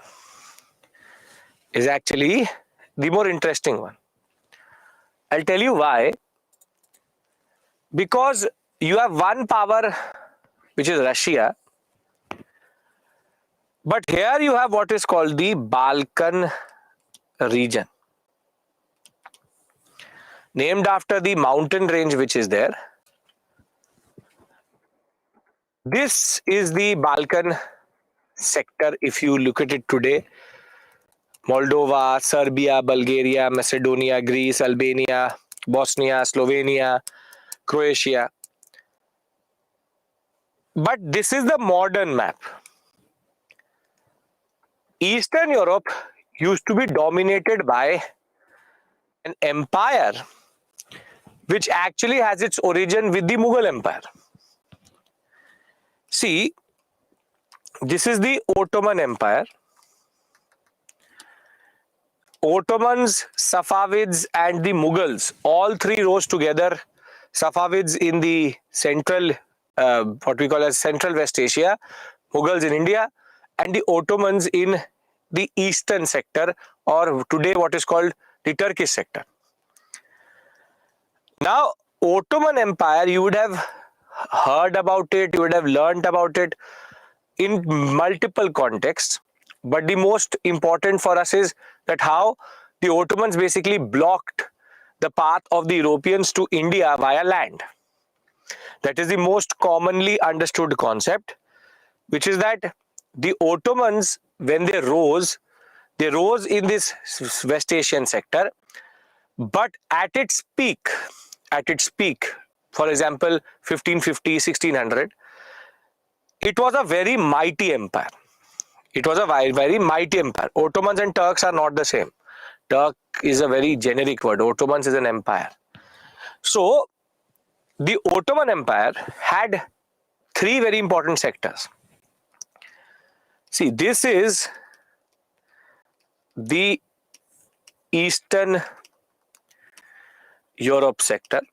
Then you have the core area, which is the West Asian sector. And then you have this North African sector. So basically at its peak, it was spread over three continents. Now when we talk about Ottomans, Islamic Empire, it has three parts. Eastern Europe, West Asia, and Africa.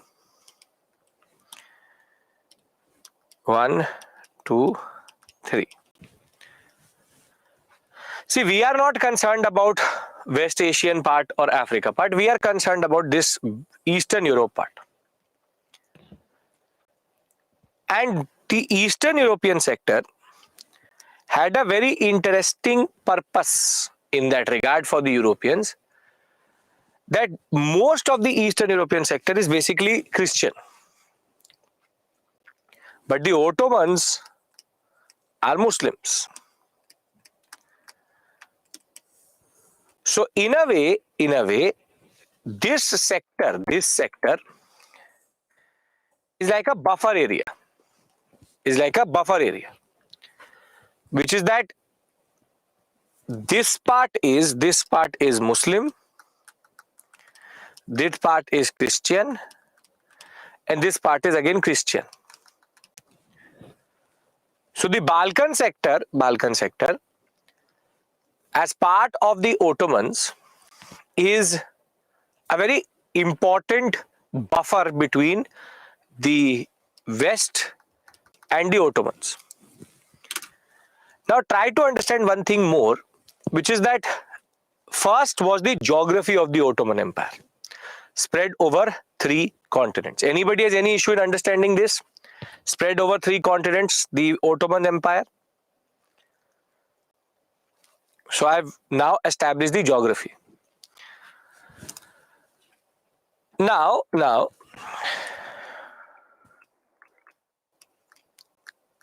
the Ottomans, whilst they are ruling over three continents, they have what we call as multiple ethnicities under them. Now first I need to tell you what is the difference between the Eastern European sector. The Balkan sector is the buffer state. I need to tell you the difference between the concept of race and ethnicity. See, do I look like Donald Trump and Xi Jinping? We'll talk about that, Rahul. That is a very late issue. No.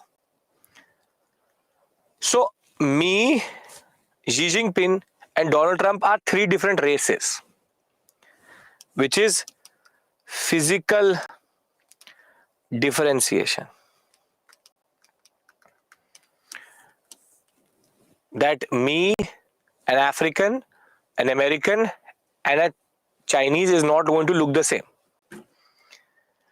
However, if I have a Japanese, a Korean, and a Chinese standing together, will you be able to tell me without them saying their language who is what? No. So very simply, they all are the same race, but they are culturally different, or what we call as cultural ethnic traditions. So a French, a German, an Italian, and and an English, all are standing together. If I don't tell you who is who, you will not be able to make out who they are. That is because all of them are the same race.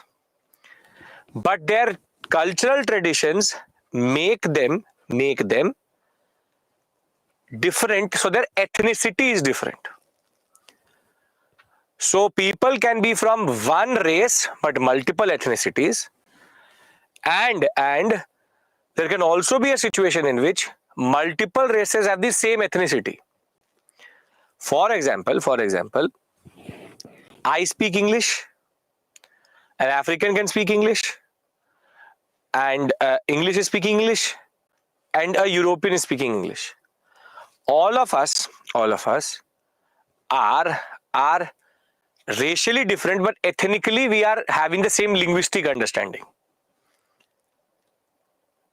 So in India is a diverse country of ethnicities. We have cultural traditions, unity in diversity, multiple traditions in India. So when I say ethnicity, I mean cultural differentiation. When I say race, it means physical differentiation. Clear? Okay. No, how can all Indians have the same ethnicity? We have different traditions, cultural traditions across India. That is the power of India. Now when I say Ottomans, yes, Kishan, when I say Ottomans are themselves Muslims, but they have multiple ethnicities under them. And specifically in the European sector, they have Romanians, Bulgarians, Greeks, Serbians, Croatians, and they themselves can be, for example, Arab, Turk. You have multiple ways of expressing their ethnicity. So the Ottomans are basically holding the Balkan sector, but the most important feature of the Balkan sector is not Armenian. Armenian is a little bit there. The point is Balkan sector is multi-ethnic. Is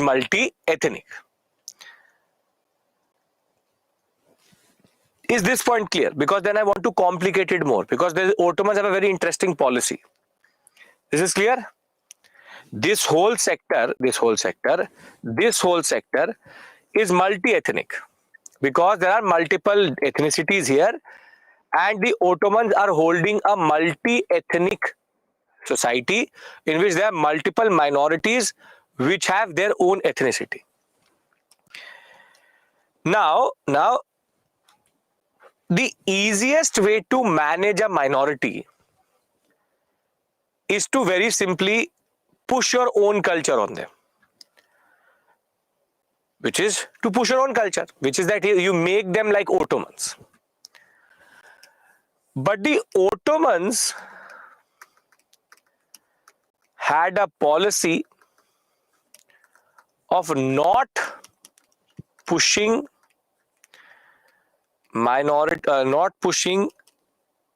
Muslim culture or Islam on the ethnic minorities. So basically, the Ottomans had no policy of Ottomanization. Which is that they were discriminated against. They were discriminated, not given power, but they did not Ottomanize them. So basically, the Ottomans are holding three sectors. They have multiple ethnicities. This whole area is very strategic because it is next to the Black Sea, it is next to the Aegean Sea, it is very, very close to the Suez Canal later.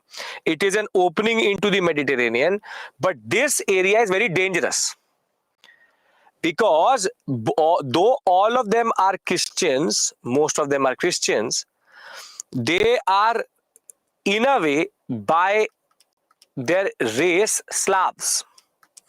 Slavs is their race. Is a race. Slavs, they're called Slavs. And Slavs are very close to Russians that way. Russians and the Bulgarians, the Romanians, and the Serbians are Slavs. So Slav is their racial identity. But ethnically, this is basically this is very, very multi-ethnic zone. And that is why, in a way, Slav is a term given to their race. Slav is the race of them. I don't care what is their origin. I am not going to tell you that also. Slavs is the word.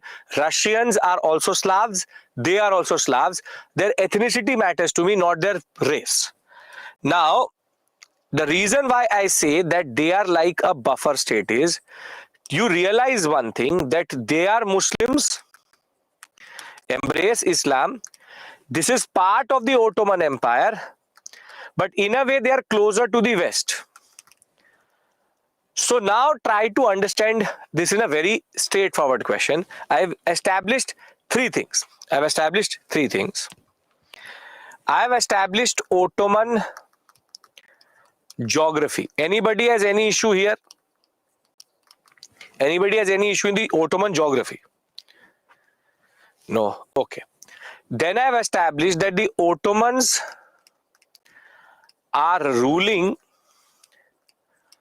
over multi-ethnic population with Christian Islam buffer to the West.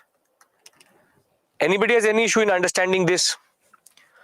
Who is Ottoman? Ottoman is the name of the dynasty which used to rule. Ottomans is a generic term given for the Turkish rulers of this area. They are called Ottoman dynasty. That is the basic point. You're basically asking like, who are Mughals, who are Safavids, who are Ottomans? Ottomans are the Turkish rulers of this area, Muslim rulers of this area.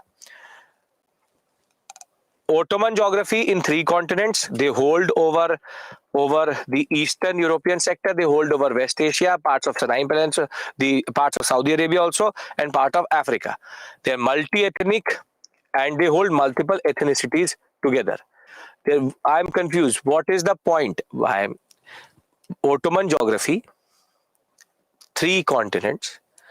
They are a buffer between. See, try to understand. It's not difficult. Pay attention.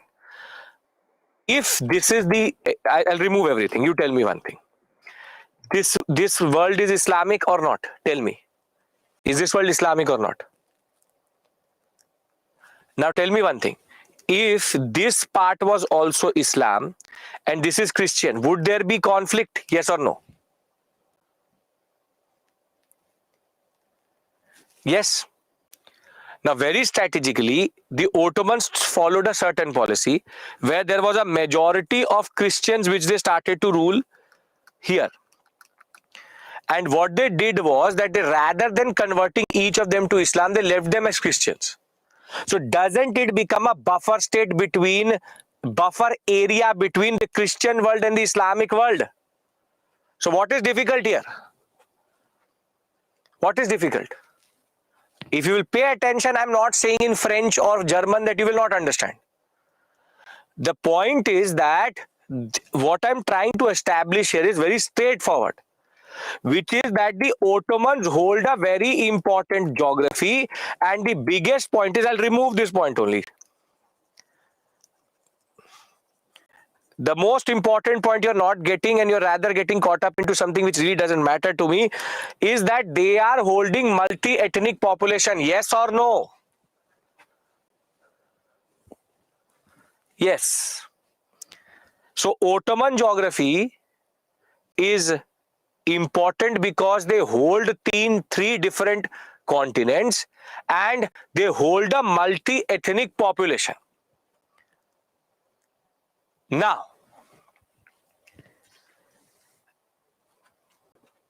this area, till the Ottomans are strong, till they are strong, this area can be managed. However, in the era of French Revolution, American Revolution, unification of Germany and Italy, is having a multi-ethnic population which is discriminated against a good thing?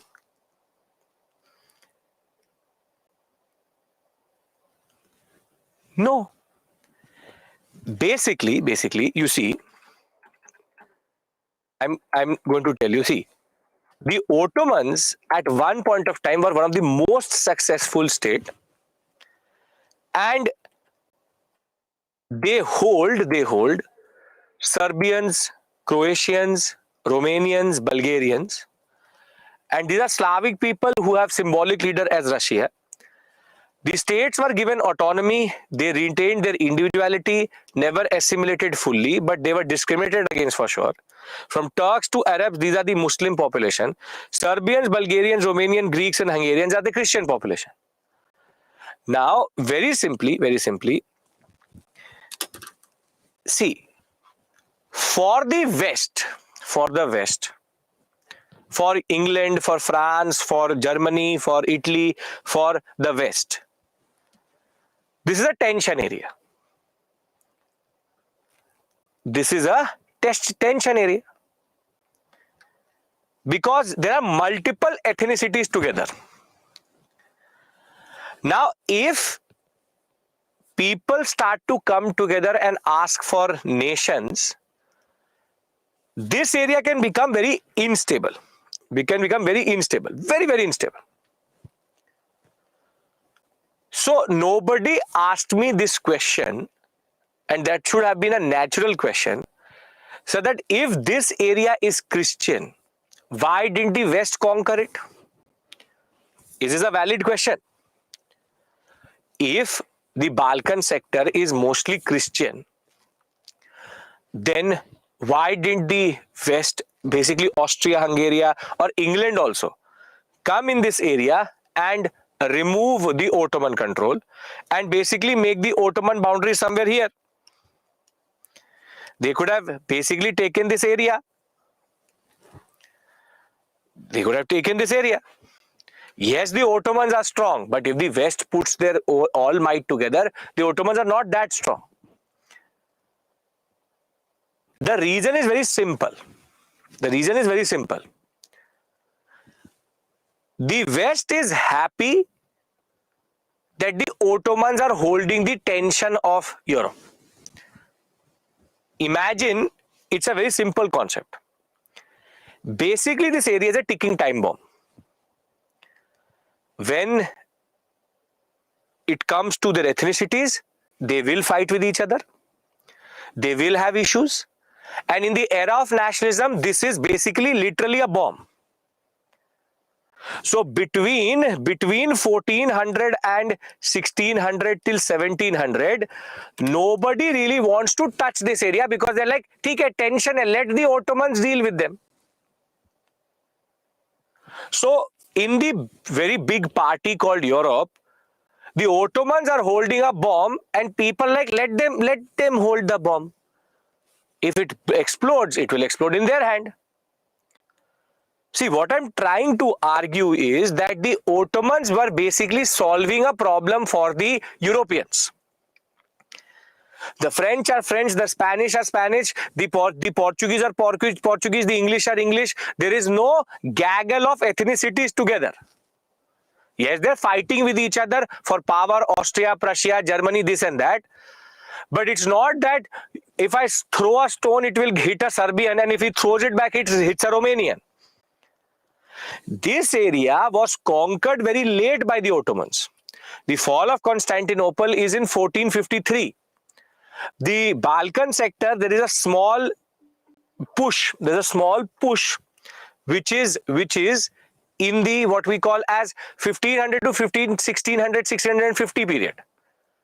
So if the West wanted, they could have easily liberated the Balkan sector. What I mean to argue, what I've been trying to establish for the last half an hour is that the Ottomans are solving a problem for Europe, which is they are holding a multi-ethnic zone, but because the Ottomans don't push their own culture, and the Ottomans could have easily converted this area into a Muslim dominated area. Rather, it is a Christian dominated area which is multi-ethnic and does not really get any rights. Is it a very good combination? That you have an area which is very strategically located in Europe, it is multi-ethnic, it has not been converted to Islam, it is Christian dominated in an Islamic empire where they are discriminated against, and in front of them there is a French Revolution which says people should come together and form a nation. Yes, in a way Europe was homogeneous, but Balkan sector is extremely heterogeneous. So would I be right to say that the Ottomans for a very long time were solving a problem for the Europeans and they were basically holding the ticking time bomb called the Balkan sector? Would this be the right way of putting it? Yes or no? I want everybody's yes or no. Yes. Now pay attention. Then what is this concept of Eastern question? See, till the Ottomans are strong, this area is not the problem, but multiple ethnicities in Muslim, not in Christian. Again, Chituri, this is multiple ethnically changed area. They are Christians, but they are ethnically different. So a Bulgarian is a Bulgarian, a Serbian is a Serbian. Here they have the same religion, Muslims, and their identity is very similar also. Ottomans in their core area actually were much more homogeneous. So imagine basically it's like the Mughals. The Mughals never converted the whole population of India. Same way they never converted the whole population of the Christian sector. The Ottomans hold an area which is Christian. They have made them into ethnic minorities, but they have not touched their culture. This is actually something which is a good thing in the short run, but in the long term it is not something good. It is not something good when we talk about in the long run. So please try to understand. I'll tell you why it is not good. See, they are ethnic minorities. They are getting suppressed. If they will suppress, there will be revolt. But the problem, it is not good for you and me, no. But Western Europe, that is not a good thing. If the Balkan sector destabilizes, would it be a good thing for Europe? If the Balkan sector destabilizes, would it be a good thing for Europe? No. Mediterranean trade will get disrupted. The Suez Canal will get disrupted. The Black Sea trade will get disrupted. The problem is this border was stable. This is what I'm trying to establish for you, that though the Ottomans have conquered this area, everybody is like, let the Ottomans hold this bomb in their hand. Nobody else wants to hold this. Even if the French and the Austrians and the Germans come together and liberate this area, it is a tension area. Yet this is the tension of Europe, because in this there can be 50 to 60 nations which can come through. So whilst other European countries are big, are homogeneous, this is not. The Balkan sector is a real problem for the Europeans. But the Ottomans had been solving this problem for centuries now. For 3 centuries, they had solved this problem. Now can I establish what is the Eastern question? If you understand the concept that the Ottomans were solving the problem for the Europeans because they were holding an area which was multi-ethnic, and the Europeans were ready to allow the Ottomans to hold this area. Okay. Now what is the concept? That is that till the Ottomans are healthy, till the Ottomans are powerful, the Ottomans solved the problem. However, once the Ottomans start to decline, this is a problem for Europe generally. And what is going to happen is that by the turn of 1700, the Ottomans were starting to show the signs of decline. See, the recipe for decline of all civilizations is the same. Weak successors, administrative corruption, fiscal crisis, military degeneration, external factors, internal issues, governors start to become autonomous. Every empire declines the same way. It's the same standard story everywhere. Be it the Mughals, be it the Safavids, be it any period of history, standard. There will be internal disturbance that will lead to weak successor. They will not be able to manage it. That will lead to fiscal crisis. Administrative issues will come through. Administrative issues will in turn lead to economic issues. That all compounds together to create an issue, which is basically decline of that empire. And the Ottomans were also showing that. Governors were becoming a little bit more and more autonomous. Fiscal issue was there. Fiscal crisis was there. They did not really have any good military. Now, if that is the case, that the Ottomans are declining, and that is now a fact, and the name which the Europeans gave to the Ottomans was the sick man of Europe, that basically the Ottomans had by this point of time become the sick man of Europe. They were sick, they had a disease, they were declining. Now the question is, and this is basically the Eastern question, if and when the Ottomans will decline, what should we do about the Balkan area? Valid question. Basically, for centuries, the West did not need to think about this question. But with the declining trend of the Ottomans, the West has a dilemma in front of it, which is that if and when the Ottomans decline, what should we do with the Balkan area? And it's not just that. They are declining in a period when nationalism is going up. So, the bomb which you gave to the Ottomans initially was just a simple, straightforward 1 kg bomb. Now, when the sick man has been sick of holding it, now it has become a 100 kg, a kiloton based, very big bomb. So, very simply, now if it explodes, it will literally create 5 to 10 different countries, but nobody wants that to happen. And this is basically the Eastern question. There are 2 types of answers which will come, but let me first read this out from the PPT so that you can also consolidate it. They will ask you in the examination, what is the Eastern question? And the Eastern question is, if and when the Ottomans decline, what to do with Eastern Europe? And I can very simply say to you, very successfully say to you, that the Europeans gave the most dumb, the worst answer to this question. And basically, in answering this question, they will create the context for the First World War. So see, from mid 15th century to 1683, the Ottomans were a very strong, successful empire, and their influence was there in Anatolia, North Africa, Eastern Europe. After 1683, when they tried to go for the Italian states and they were defeated, their decline began.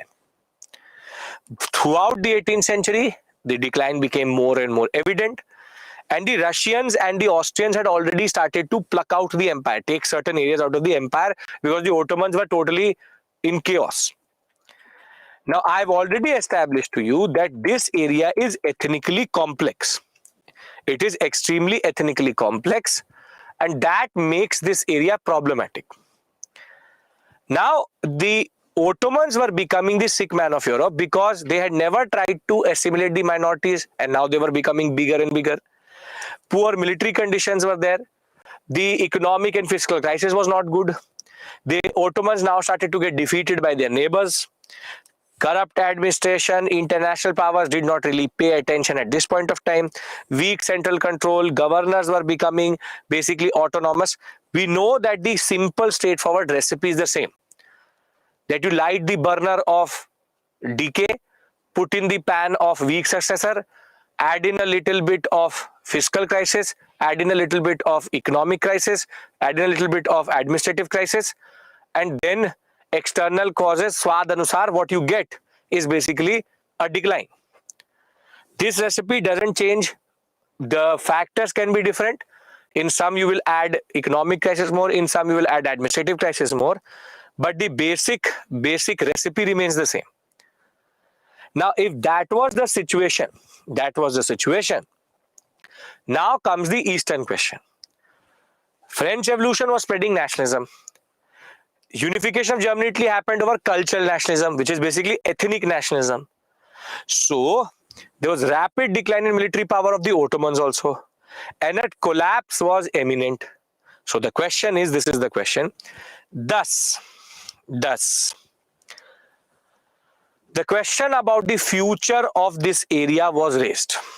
That what would happen to the Balkans if and when the Ottoman Empire disappeared from the Southeast European sector? So now, are you capable of arguing to someone other than yourself that why the Eastern question is important, what is the Eastern question, and how the Ottomans were doing a favor to the Western European powers? Yes? Yes, great, perfect. Now,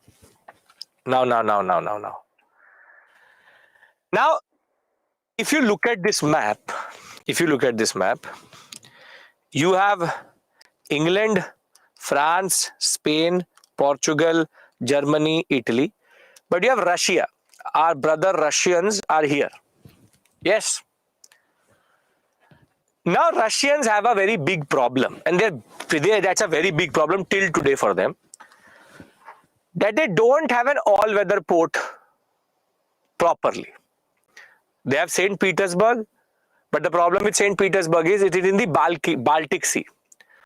The Northern Sea, the Baltic Sea. The Baltic Sea freezes in the winters.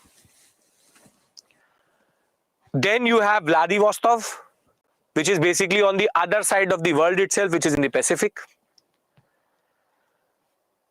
So the problem which the Russians have is that if they want to enter the Atlantic, they have no other option but to move from the Crimean Peninsula. A small port is here called Sevastopol, for which basically they even annexed Crimea in 2014 over this, and then travel from the Black Sea into what is this strait called? There's a very important strait here. Can you tell me this strait? Very good. The Dardanelles Strait. Bosphorus is also there, but the most important is called the Dardanelles. Dardanelles Strait then allows them to enter the Aegean Sea. From the Aegean Sea, they will go into the Mediterranean. From the Mediterranean, they will cross Gibraltar and then enter into the Atlantic. So if you look at it, for the Russians, the access to the ocean is extremely difficult. That is why the Russians have always been irritated about this. Very big empire, we will discuss about Russia, but not very good when it comes to access to sea. So now I have this question in front of me. What to do about the Balkan area? If I was Russia,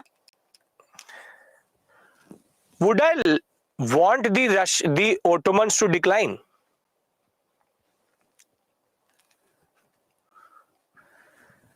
Yes, Obviously, yes. Because the Dardanelles Strait, the Bosphorus Strait, and whole of this sector is basically under the Ottomans. So if the Balkan sector gets destabilized and the Ottomans decline, Russia can move into this area saying that we are brothers. Bhai, Slav, brothers.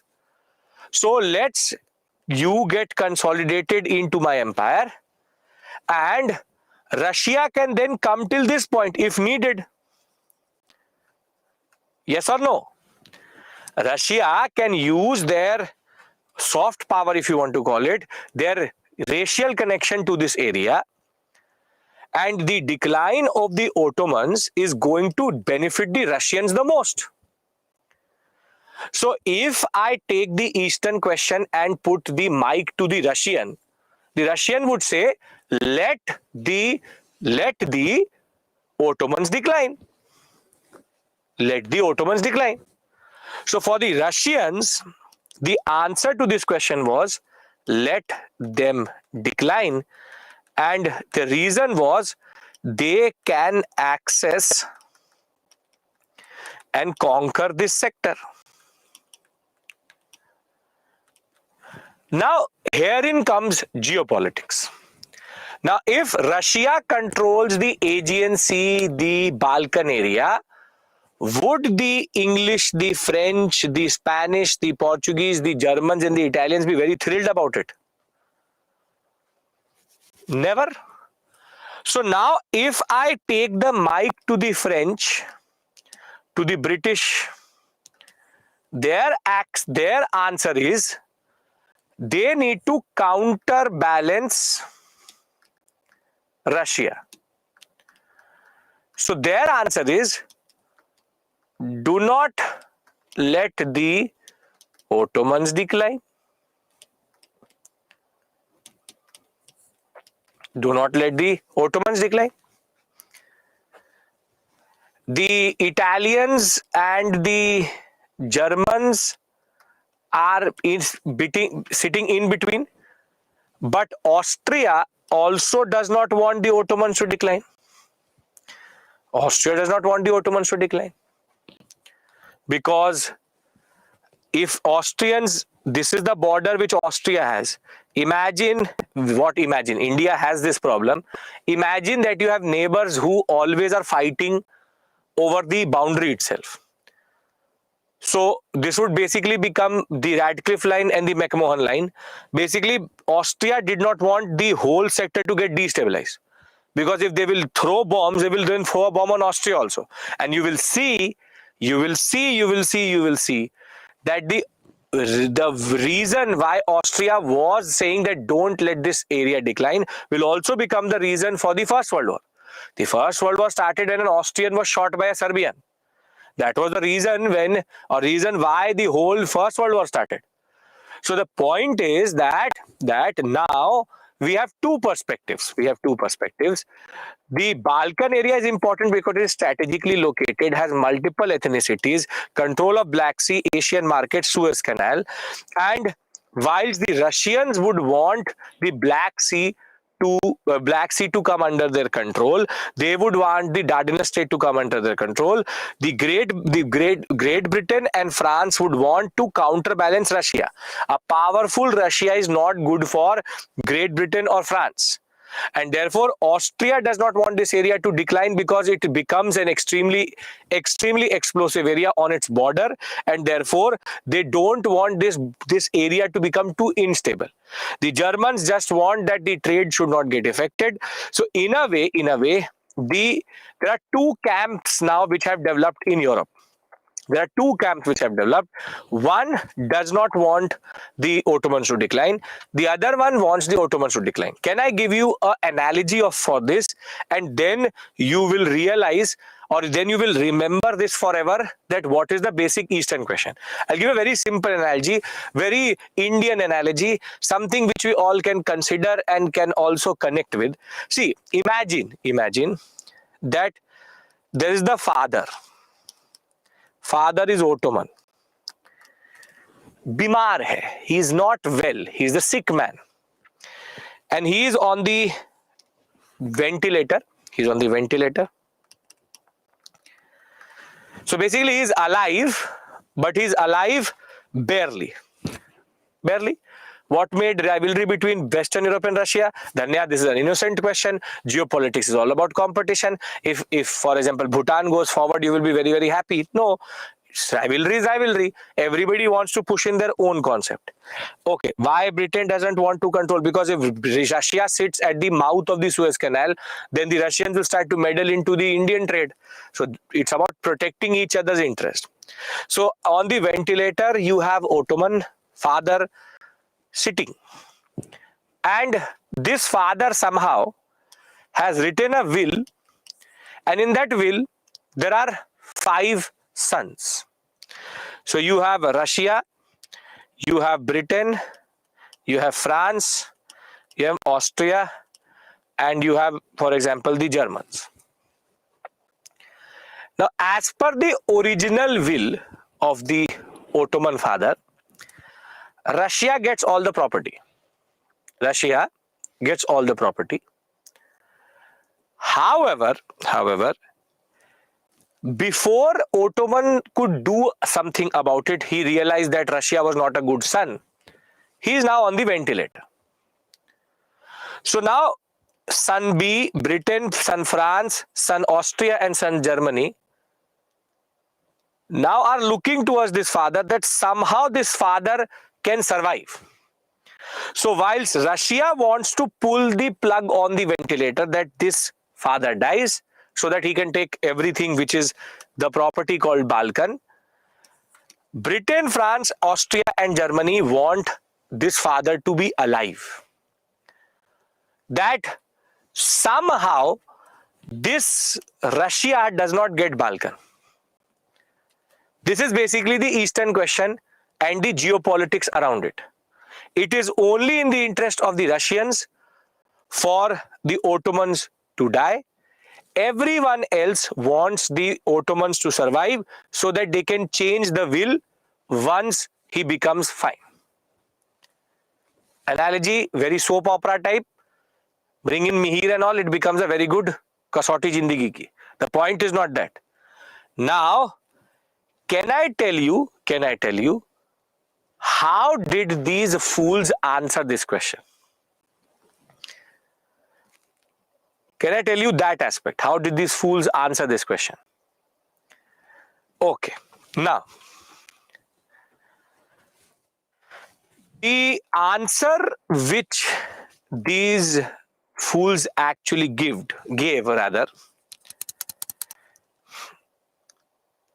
was a dual one.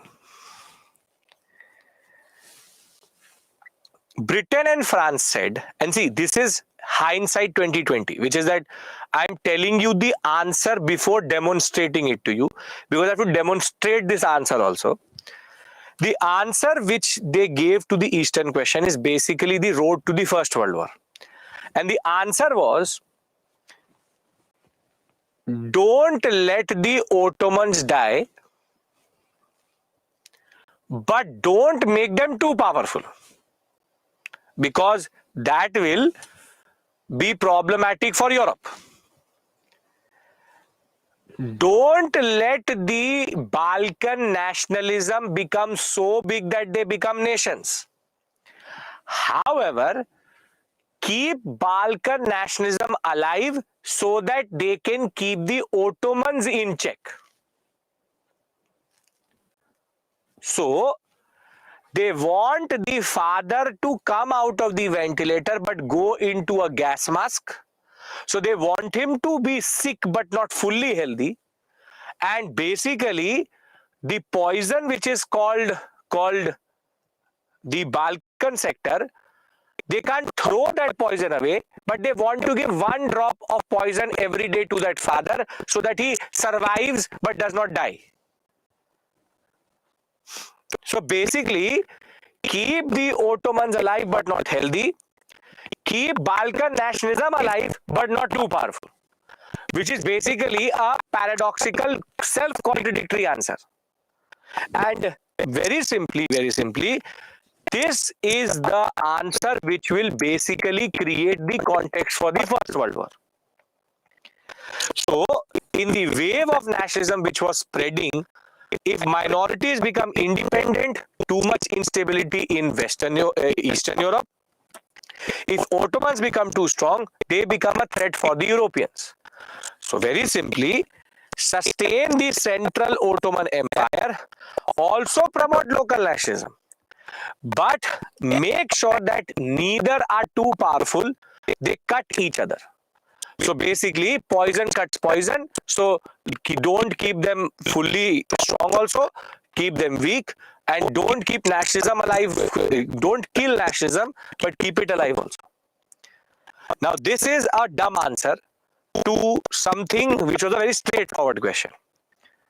Now, the first part of this discussion is done, which is the concept of what is Eastern question and what are the geopolitics related to it. Anybody has any issue in this? Why Balkan nationalism alive? So that it can keep the Ottomans weak. Anybody has any issue in the concept of what we call as Eastern question and the geopolitics around it? Which countries want which countries to live and die? It's a dual-edged knife, yes. What would have been the best way to handle Balkan issue? The best way to handle the Balkan issue would have been give each of them in a controlled way their nations so that nobody fights. The West had that much power. Never leave these things to figure out themselves. And you will see how things will very quickly become problematic. Okay. What is the humanitarian interest of the British? That the Christians should be protected. Okay. Why Europeans do this? All geopolitics. All geopolitics. Remember my point.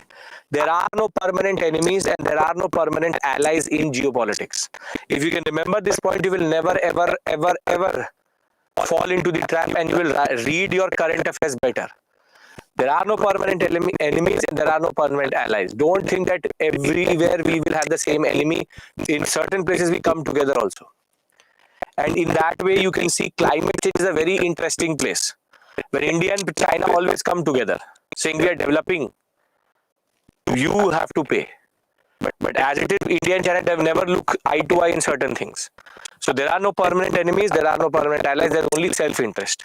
Now, first part of story done. I want everybody's yes, we move forward. Why the Germans want Ottomans to be there? Because at least that area remains stable. Yes, okay.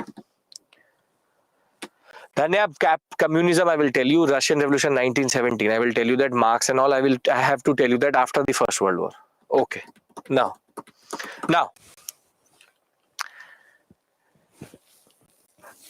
there is half an hour today and tomorrow I have to start the First World War with you. See, there are total 4 and 6, total 10 events which will lead up to the First World War. 10 events. And there are 4 events which happened between 1800 and 1900. And there are 6 events which happened between 1900 and 1914. Now, try to understand this point, that here we have what is called as Serbian independence, Greek War of Independence, Crimean War, I told you I will tell you what it is, and the Great Eastern Crisis. 4. These 4. Serbian Revolution, Greek Freedom Struggle, Crimean War, Great Eastern Crisis. Now, in themselves, the events are immaterial for you and me. But these 4 events will introduce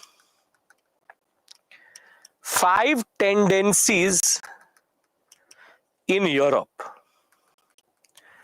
which will basically become the reasons for the First World War. And the 6 events I am going to discuss tomorrow with you are also based on the interplay of these tendencies. What I mean to say, I don't care about the course of any of this. How did Serbians get war of? How did they fight? What are the battles? How did the Greeks do it? Doesn't matter. What matters to me is the consequence. This is what I want you to also concentrate on. So rather than asking me this question, sir, how did they get independence? Ask me the question, what is the implication of their independence? If you can ask me this question, though I will tell you the story also, can we now start to build up towards the First World War? Because if you understand these 5 tendencies, you will actually understand why the First World War actually happened. I could have not done this, but I do it because you need to understand that there's something systemic in Europe which is happening at this point of time, which is related to the answer related to the Eastern question. I have everybody's assertion, I have everybody's consent over this, then we start. Because then a question which will waste our time makes no sense. I want you to concentrate on something which is important. Okay. So the first set is Serbian independence and Greek independence. Now please pay attention. Let me give you the backstory and when we'll understand the concept. See, Serbia is a small landlocked area in the Balkan area. I'll show it to you also. Serbia is this. The first nationality or ethnicity to actually fight for their independence from the Ottomans are the Serbians. But the Serbians have a very precarious situation or precarious problematic position in Europe. Nobody cares about them. Like, we didn't care about the Serbians also. If I had not told you Serbians, except for not even once you would have thought about a Serbian. And that is what the Europeans also thought about the Serbians. One nationality related to the Russians. Serbians had no standing. Serbians had no standing. So very simply, they have no importance in the European sector.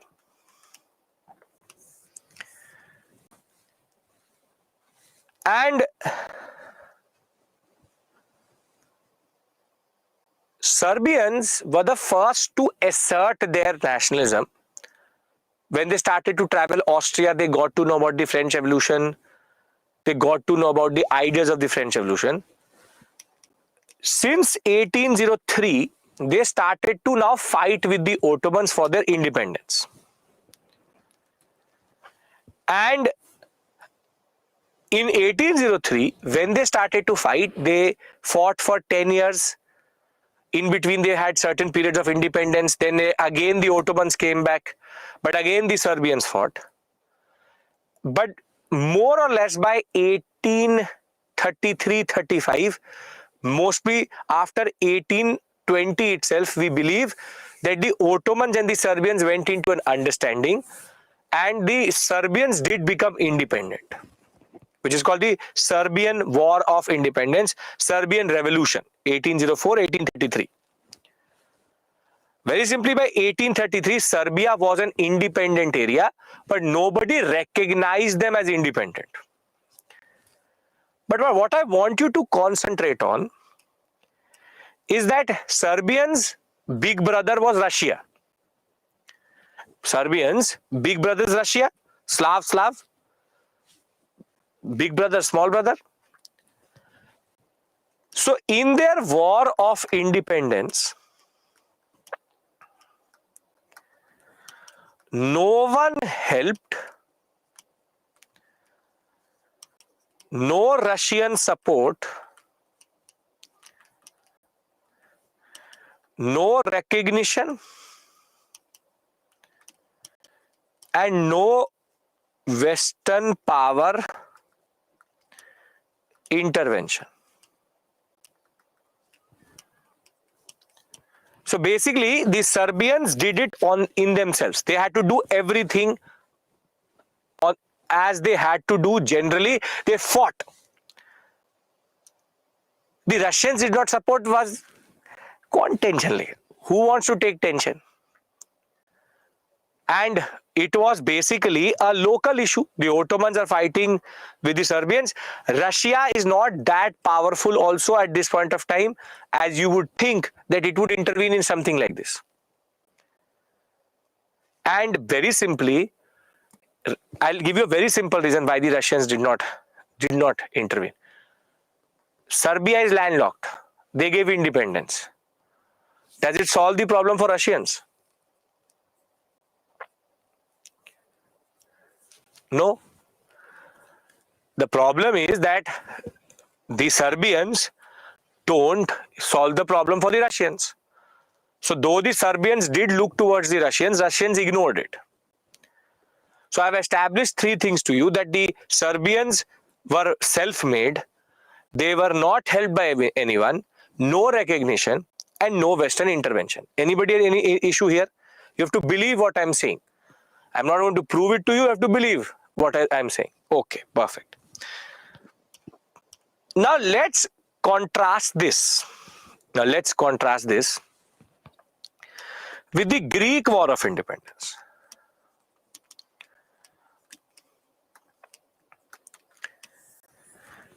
It happens 10 years after, starts 10 years after the Serbians, but the Greeks are different.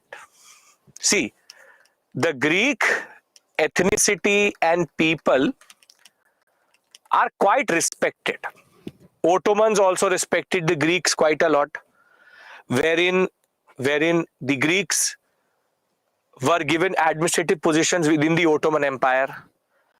The Greeks were mostly the captains of the merchant ships. They were the mercantile community. Greeks were also spread across Italy, Europe. So they were also very spread. Very big diasporic population was there across Europe itself. So Greeks were respected. They're basically the opposite of the Serbians. So if there was a Serbian and a Greek standing, people would offer the chair to the Greek, because the Greeks were considered important ethnicity in this area. As it is, they are sitting on the mouth of the Mediterranean. Intellectual, very good. So they are also very strategically located. So their strategic location is also very, very important. Now the second country to ask for independence are the Greeks. And in Greek area, there was proper breakdown of Ottoman Empire control, dacoits, thugs, there was looting, lot of problems. But the Greeks had a problem. Though they had a proper revolutionary body called Phiki Erythrea, which is the Society of Friendship, they were having a proper plan. Every attempt of the Greeks to fight the Ottomans and get independence between 1813 to 1820, even till 1823, was in vain. It was mostly unsuccessful. When the Serbians got independence, the Ottomans did not care too much.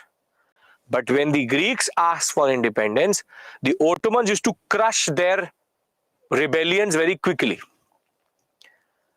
So one thing is very, very clear: Greeks cannot get independence on their own. This way, who's more competent, a Serbian or a Greek? Who's more competent? Serbians, because Serbians fought on their own and got their own independence. Greeks, in a way, are not capable of getting independence at this point of time. Now, see the magic. See the magic. Now, the Greeks, the time period, as you can see, 14 to 29. It's very similar to what is happening in Serbia. Now the Greeks can't get independence automatically. So now the Russians see an opportunity. Russians think that if Russia helps the Greeks get independence, then Greeks will become pro-Russia, and that will allow them to enter into the sea and gives them better strategic position.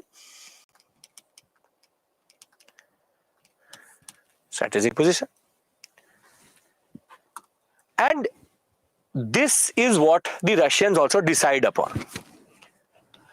Unlike the Serbians, who are actually the brothers of the Russians, the Russians intervene on the behalf of the Greeks in this episode. And Russia says, "Arey, you want independence? Nahi de raha hai. Come with me, I will get you." The Ottomans are not giving you independence. They were always like this. Hamesha se aisa tha. Let me come with you, I will get independence to you. Just remember, but when you get independence, remember Russia uncle gave you independence.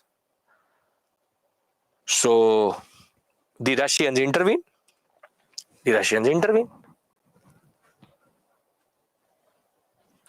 And now in the corner, Britain and France are standing, and they are not able to understand what is happening.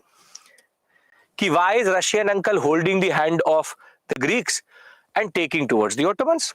Then why have the Russians fought on the behalf of the Ottomans?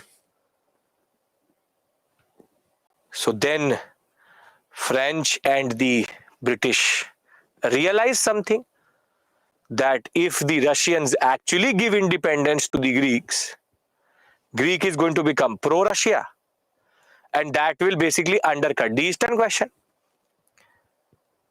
So now, because Russia intervened, Britain and France also intervene. बोलते हम भी हैं, we are also there, we will get you independence. ये क्या दिलवाएगा? Russian uncle not good, incompetent. We will come with you. So Britain, France, in order to counterbalance Russia, now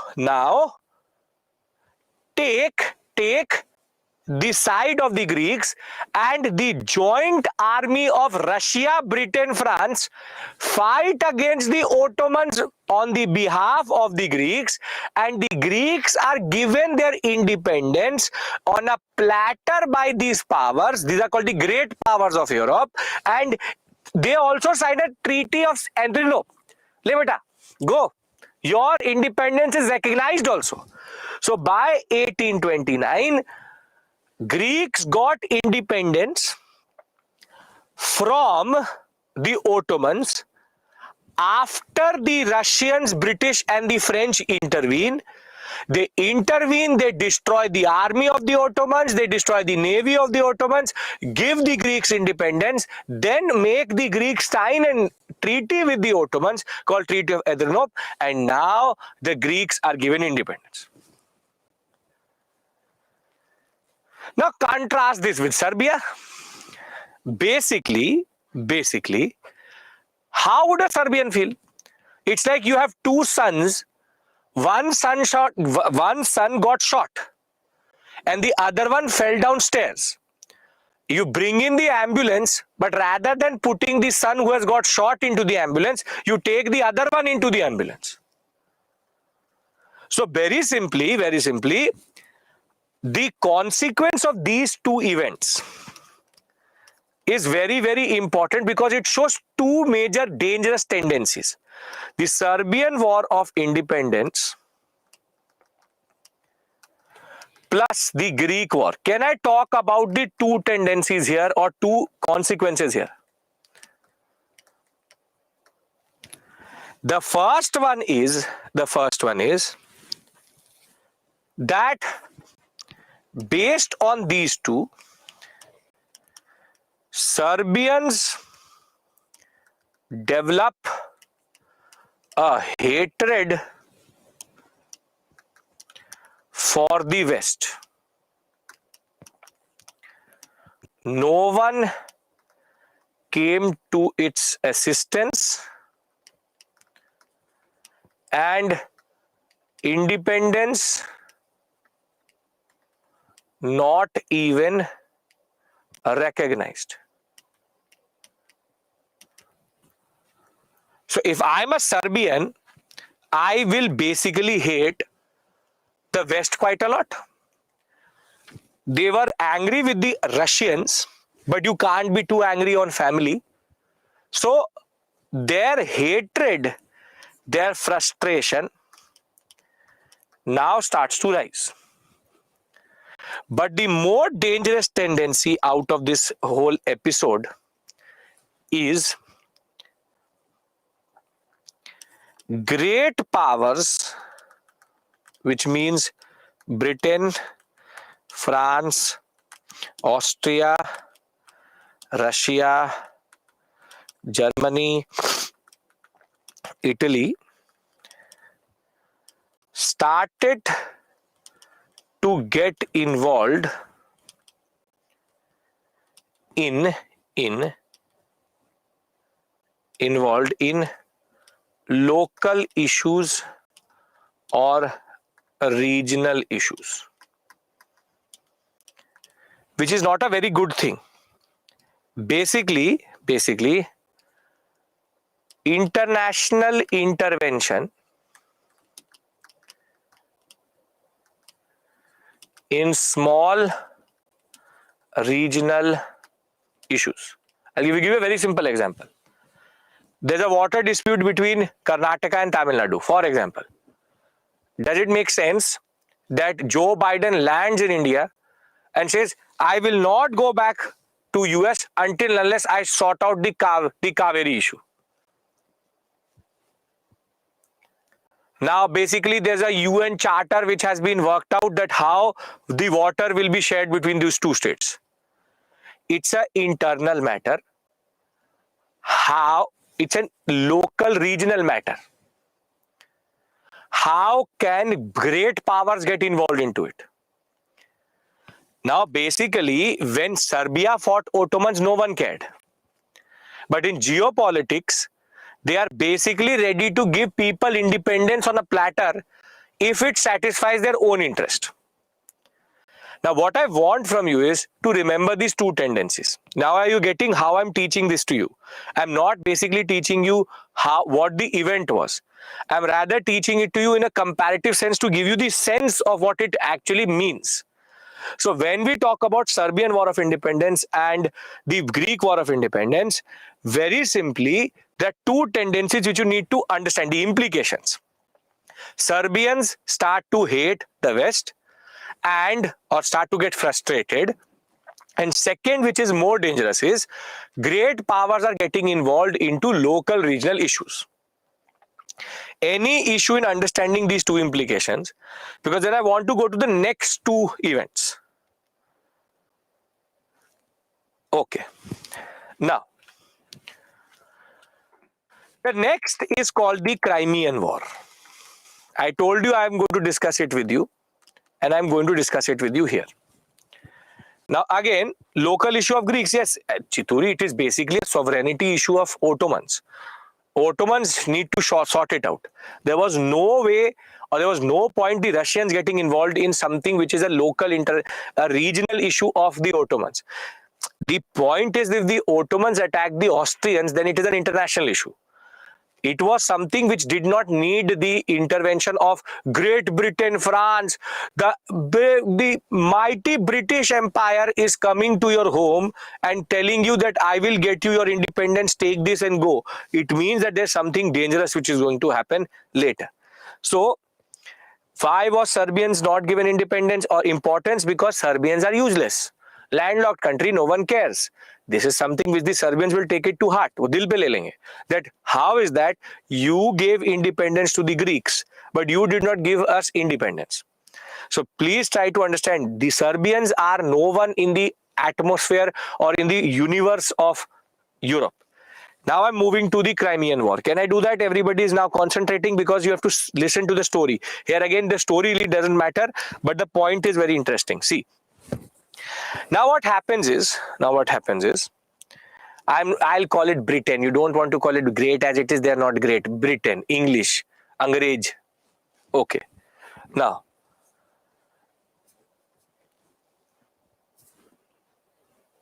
the Ottomans had a disputed area.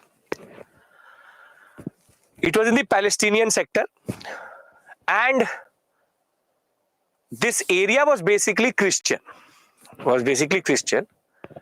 And after all of this Greek war of independence and all, the Ottomans wanted to have a solution for this disputed area. So very simply, it's a very small tract of land, not even 100 acres, and has very small population of Christians there. But now there's a problem. The Ottomans wanted to give the Pope of Christianity the control over this area so that he can do welfare for the people. But the problem at this point of time is, which Pope? There are two popes. There is one Pope who is the Pope who sits in the Vatican City, who's the Roman Catholic Pope. While on the other hand, you have the other Pope who's the Eastern Orthodox Church Pope. This is the Russian Pope. The Russian Pope. Basically, till today, you would see that Russians actually celebrate Christmas on a different date, because they used to follow what is called the Julian calendar, and the Romans Catholic follow what is called the Gregorian calendar. So till today in this world, there are two popes. One sits in the Vatican City. He represents the Protestants and the Catholics, that is Roman Catholic Church. On the other hand, there's one more pope, and I encourage you to watch a video. You will write it on YouTube. That very simply difference between Eastern Orthodox Church and Roman Catholic. They will tell you there are ritualistic differences. They are a little bit up down when it comes to the basic, what we call as rituals. I don't care. For me, there are two popes. One represents Eastern Orthodox Church, which is Russian Pope, and the other one is the Roman Catholic Pope. If you are really interested, do your research. But for me, that is enough. Now the Ottomans are confused. Anybody has any issue? Okay, word Pope is not used in Orthodox. Whatever you call that, Pope, Pap, Pope, whatever. I call him Pope. Okay. Now, the Ottomans want to give the area to the one who actually should have the power over these people. But both churches are claiming that it is our area. So the popes go into an agreement that let's do one thing. Let's divide this line into 50-50, and let's take half of yours, half of mine. Good solution? Yes or no? That why fight over it? Let's divide it into half and half. But what happens is that who protects Roman Catholic Church?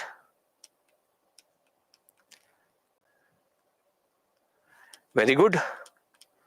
France, Napoleon III, he's back. And this is Russia. Now the king of Russia at this point of time was a person called Tsar Nicholas I. Now Tsar Nicholas I gets to know that the popes have gone into the agreement. So Tsar Nicholas calls the Pope and says, किसने बोला था करने को? Who asked you? Who asked you to go 50-50? Pope said that it was a standard arrangement. Roman Catholic gets 50 and we get 50. Tsar Nicholas I said, ऐसे कैसे? How? How will you give half to the French? Basically, he did not look at it through a religious angle. He looked at it as a compromise. That how can the mighty Russians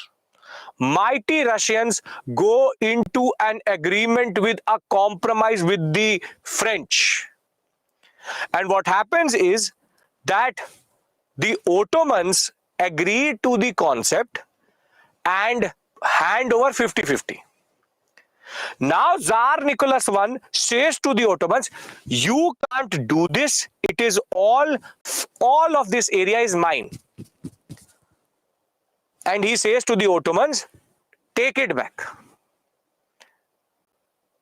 So basically the pretext is a small tract of land in the Palestinian sector over which there is a Christian population and a Christian minority area, which Pope should or which church should control it.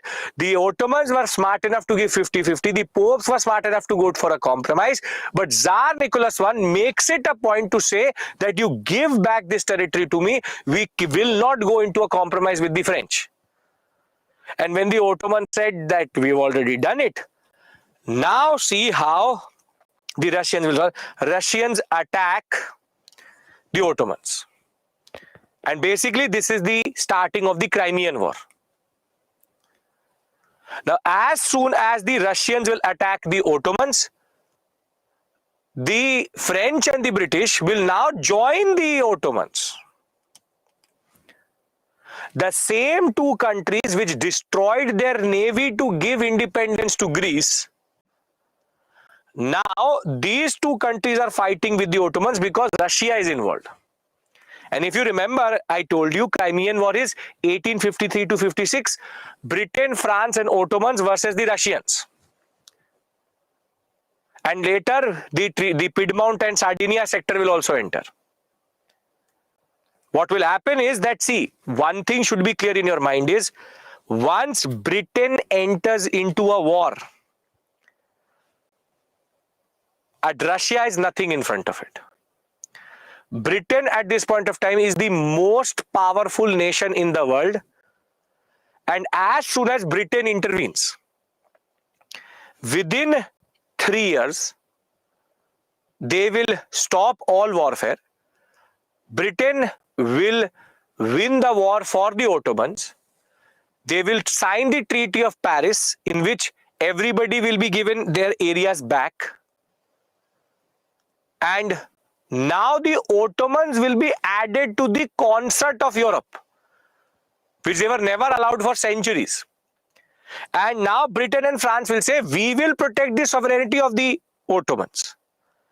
But the biggest problematic consequence for the Russians was that the Crimean War will say, you need to now demilitarize the Black Sea, which is that no military ship can operate in the Black Sea. And therefore, the Russians will basically now have a useless navy because the navy can't go anywhere. So, the Crimean War ended with everybody going back to where it is, but Ottomans now under the protection of the British and the French. But why am I discussing the Crimean War? For a very important tendency. And that tendency is no compromise. And war is the solution for everything. Who won? Britain, France and Ottomans. War is the solution for everything. Why did Britain and France intervene? Because they wanted to counterbalance Russia. These innocent questions now makes no sense. I've discussed 3 events with you. First event was Serbian War of Independence, Greek War of Independence. Serbians start to develop a hatred for the West, and great powers are getting involved in local issues. Now, the Crimean War shows us over this whole dispute that the new tendency in Europe is no compromise. Nobody wants to compromise. And the two biggest enemies of their whole generations, Britain and France, were together. Yes, Mahima. No permanent enemies and no permanent allies. At this point of time, Russia was the common enemy of everyone. So very simply, the Crimean War has shown us something, which is that do you think that three great powers should fight over 100 acres of land in the Palestinian sector where there is not even a proper population? Do you think? No. And this is the problem. So very simply, these wars are reflecting a growing tendency of a concept that no compromise is the answer, war is the solution for everything. So what I'll do is that I'll consolidate all of this for you from the PPT, and then we'll break for today, and I'll do Great Eastern Crisis tomorrow. So can I do that? Did this make sense? Are you understanding why am I doing what I'm doing? I'm not discussing these events in their face value. I'm doing them for their implications. So the Serbian revolution, by 1800s, the Serbians were now having a border with the Austrians. Certain areas were taken by the Austrians itself. New ideas were now flowing in. Nationalism was getting revived. Russia was a source of inspiration for them. First uprising in 1804-13.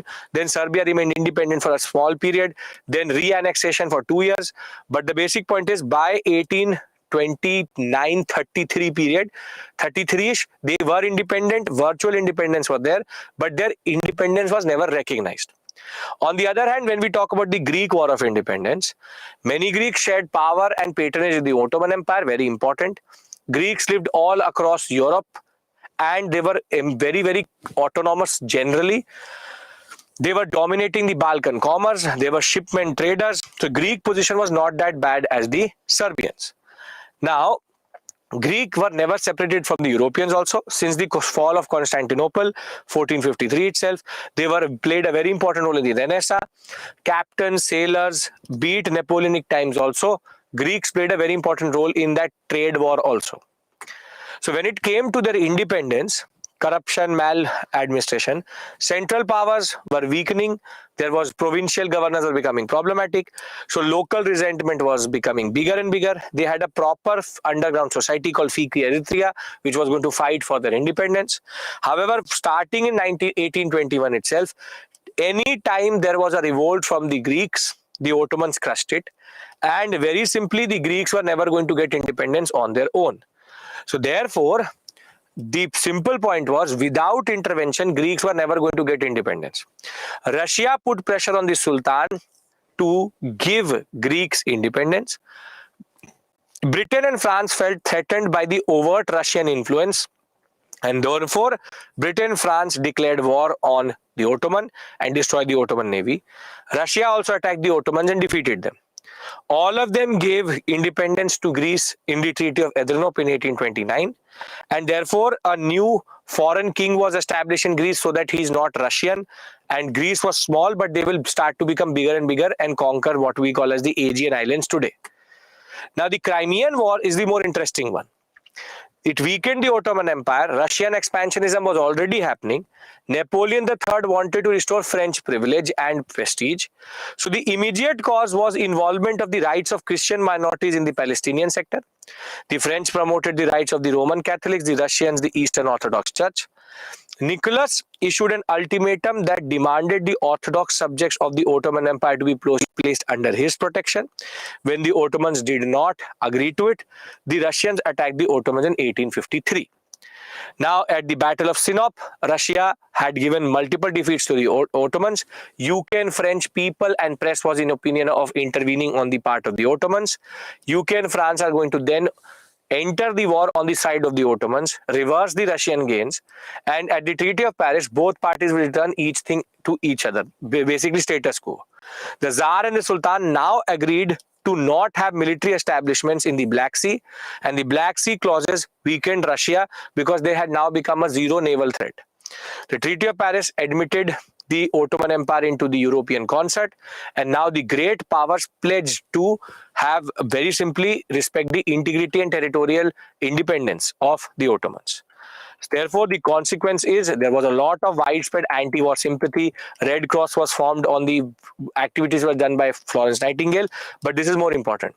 Neutralization of Black Sea.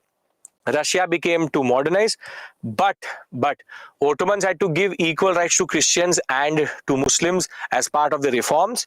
But Ottoman situation was becoming more and more weak in that sense. So, for very simply, this Great Eastern Crisis we will do tomorrow. What I'm trying to argue here is this event and its details are immaterial to you. Before we leave for today, I'm reiterating the three tendencies. Since we started our course, we've done the American Revolution, the French Revolution, and Industrial Revolution done, along with the unification of Germany, Italy. All actors are done. Now we are discussing how they will act. So the Eastern question is, what will happen to Eastern Europe when the Ottomans decline? Answer you are seeing is already contradictory. First tendency is Serbians hate the West. Second tendency is that great powers are getting involved in small issues. And third is that there is the concept of no compromise and war is the solution. If you can remember this for 24 hours, I will see you tomorrow at 6 a.m. and we will start the war and end the war tomorrow. Tomorrow we do the First World War. Done? Crimea is not Crimean sector of Palestine. This is Crimean Peninsula where they fought. Done? Okay. If you don't have a question, then I will see you tomorrow at the same time, 6 a.m. Let's start the war and discuss First World War. By day after tomorrow, we'll be doing a very important Russian Revolution ideologies, Marxism. And then by Saturday, we will be discussing the Second World War. Right? Okay. Thank you. Have a very productive day. See you tomorrow. Just remember the fact that the reasons don't matter, the implications matter.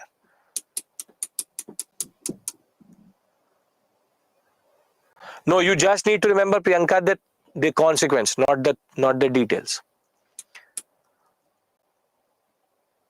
Why was Austria in Ottoman Empire? Because Austria did not want an unstable, what we call a southern border.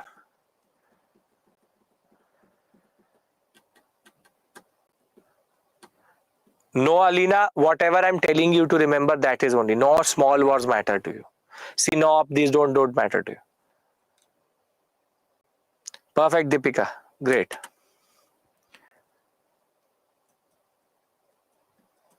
Sir, time may have created negative impact on worker, but in a way it disciplined us. Then basically this is you're saying that then this is capitalism telling you, justifying your own existence. Sure, if that gives you meaning, sure.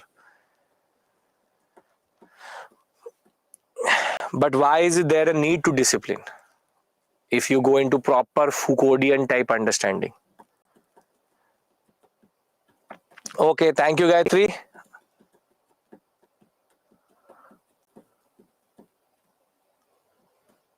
When will test conduct? Which test? There are no prelims questions. Mains question I will discuss with you in the class. Thank you.